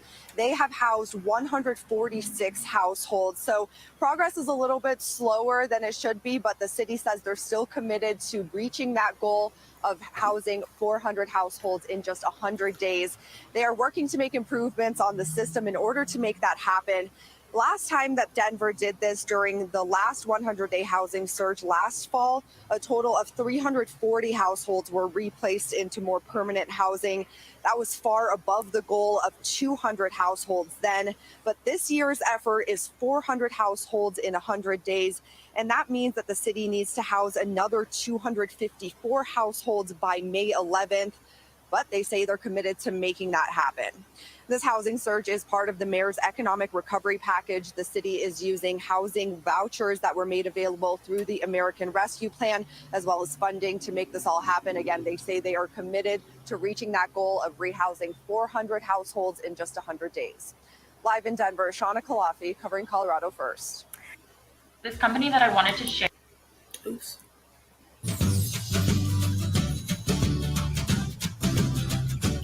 One second. The city of Denver aims to house up to... Well, we are dedicated to showing how your community is coming together to help people make ends meet. Tonight, that includes a new project to help those experiencing homelessness. The Volunteers of America Family Motel on West Colfax will be getting a major remodel and then open up to serve families. It's part of the Rise Denver Bond program approved by voters. This is an infrastructure investment and will serve, helps our city have the wherewithal to serve families experiencing homelessness well into the future. Not just shelter, but also connecting people with case management and stabilizing supports and ultimately to housing. Just terrific. This, by the way, the first time in 45 years, Denver has used bond funding for projects to support housing programs for those without shelter. We are committed to reporting on stories highlighting our community's efforts to find solutions to problems. Watch for that reporting right here and on our 24-hour streaming news service, CBS News Colorado. Well, as you can see, they say they're doing something. I was just out there. I don't see anything really happening. It's the same people. So, and I just met a lady living in a tent with a small person, a small child. So, I don't really see them helping or doing anything like that. I see them just playing games as usual. It looks good. I have to look into that more further. It looked good, but what is it? One building, like four. It wasn't very big. It didn't seem like, I don't remember. So I'm gonna look into that further because there was a couple places that the mayor was looking at to convert. And we hadn't really heard anything about that. And there's plenty of places that have plenty of old hotels and things that could be utilized for that. And they were just kind of passing them up earlier in the summer. That was heavy in our in the news articles that I had been reading. Anyway, family, I'm gonna stop it right here. As I got something to take care of in the morning. I got a nurse coming in. I gotta get off this thing. So, um, real quick, let's just talk about Oh no, we'll talk about that later. Okay, so I'm gonna stop it. Let me see. Why don't you go ahead and want to put this out there too? Um, we have Shabaka's Black Experience on Tuesdays. Enhanced Shabaka's Black Experience Enhanced on Blog Talk Tuesday um, at 7 o'clock. Feel free to call in this week. I'll be hosting. We also have Frontline Black News, which I'm the co-host of, at 10 p.m. on Saturdays, and that's gonna be fun. We're gonna talk about tangibles and whatever else is going on in the news. See, Jesse usually has a pretty tight schedule for what we talk about, so we'll see what he finds in the news for us to talk dialogue about. Um, and again, thank you for watching and stand with us in support of Jesse Parrish running for mayor in 2023 here in Denver. Um, that's the Black Grassroots on a Black Agenda. It's going to be a long, heavy race, so moral support is good. So for right now, money and everything will come into play later on eventually. Not really. We're more trying to get everything together, and it's getting heavy for him. So it's only 4 weeks in, but it's already becoming quite the strenuous act. So just stand with us. Try it if you can. Any kind of moral support given to that man is greatly appreciated. Um, and I will see you again here shortly. Look for the PEC, People's Education Committee. I'm going to be doing a video exploration here shortly on some more Panther stuff. I believe that's good for our new revolutionaries. They need that. They need that education. So I'm going to be doing that here shortly, and catching up on some other stuff that I haven't been able to do it, and I might as well get it done right now while I have a little bit of time before the actual morning hits. Kind of a night owl, so it just is. Anyway, thank you for watching the Revolutionary Agenda. I'm again your host, Seduction Doll. Um, I'm working on it, man. I'm working on the new name. I'm working on it since it's caused a little bit of controversy.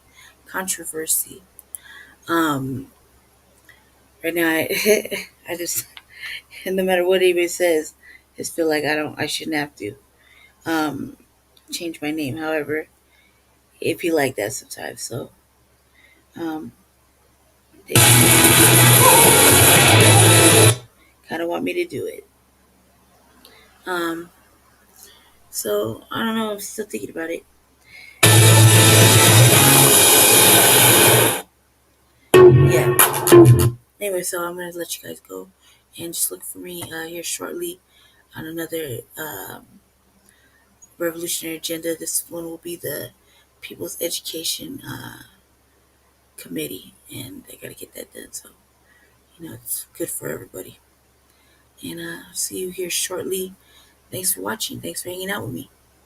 Talk to you guys soon. I hope you guys learned a lot with what's going on with the housing crisis and the KKK, putting out flyers and doing the most, and a little bit about DeSantis.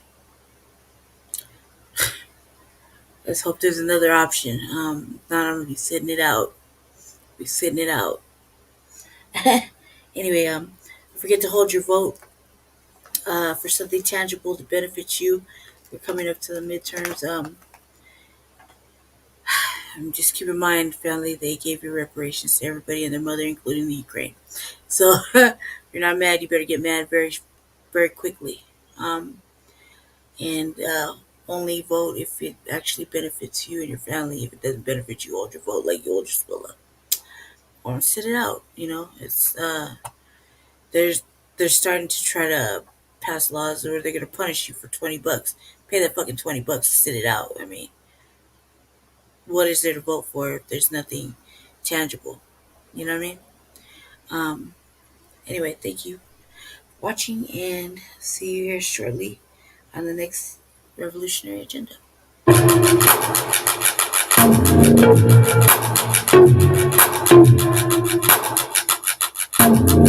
That nigga so whack. Turn up. Why you fucking with a nigga like that, huh? What? Wherever you got the nigga from, where you get that nigga from? You need to take that nigga back. She be in the club, tryna fuck with a nigga like me, yeah. Cause I be on my shit, ain't never low key, yeah. I be on my shit, I be on my shit, I be on my shit. I be on my shit, I be on my shit, I be on my shit, I be on my shit, I be on my shit, I be on my strap. Cause I gotta lay a bitch nigga flat. Just cause I rap. Don't think that I won't bust my gap. You know, I'm a thug from the mud, and I don't play that sucker shit, man. Real niggas show me love, and bitches want my last name. I'd rather hang with a broke real nigga than a fake rich nigga. Fools show they true colors when they off that liquor. I was raised in the trenches with the Grimmies and hitters, posted on the app with a mouth full of spitters. Talk by the OGs, never let a hoe make us enemies. I'm solid as an oak tree, never falling off like a loose leaf. So why turn up? Why you fucking with a nigga like that, huh? What? Wherever you got the nigga from, where you get that nigga from? You need to take that nigga back. She be in the club, tryna fuck with a nigga like me, yeah. Cause I be on my shit, ain't never low key, yeah. I be on my shit, I be on my shit, I be on my shit, I be on my shit, I be on my shit, I be on my shit, I be on my shit. Focus on my family, man. Fucking with it. On my shit, I be on to the max. Down to that OG wax. Counting these stacks. Running game on the bitch like laps. I like to get fucked up. Loaded and keyed off weed, man. The nigga bitch chose her. Now she fucking with me, man. Ooh, if she knew better, she'd do better. Get rid of that square ass Cupid. He a featherweight. I'm a heavy jewelry louder than the music. Riding something foreign. You tired of him? He born. Pulling up in that phantom. Ugly ass like ass. Niggas throwing the tantrum. Money like Richard Branson. Alcohol in my hands. Cheers like Ted Danson. Congratulating and celebrating. Thanks for all the hate. He asked too many questions, man. That nigga might be paid. So why turn up? Why you fucking with a nigga like that, huh? What? Wherever you got the nigga from, where you get that nigga from? You need to take that nigga back. Take that nigga back, man. She be in the club. What she be doing? Tryna fuck with a nigga like me, yeah. A real one. Cause I be on my shit. Ain't never low key, yeah. I be on my shit. My shit. I be on my I be on my shit. I be on my shit. My shit. I be on my I be on my shit. I be on my shit. My shit. I be on my I be on my shit. I be on my shit. My shit. I be on my I be on my shit. I be on my shit.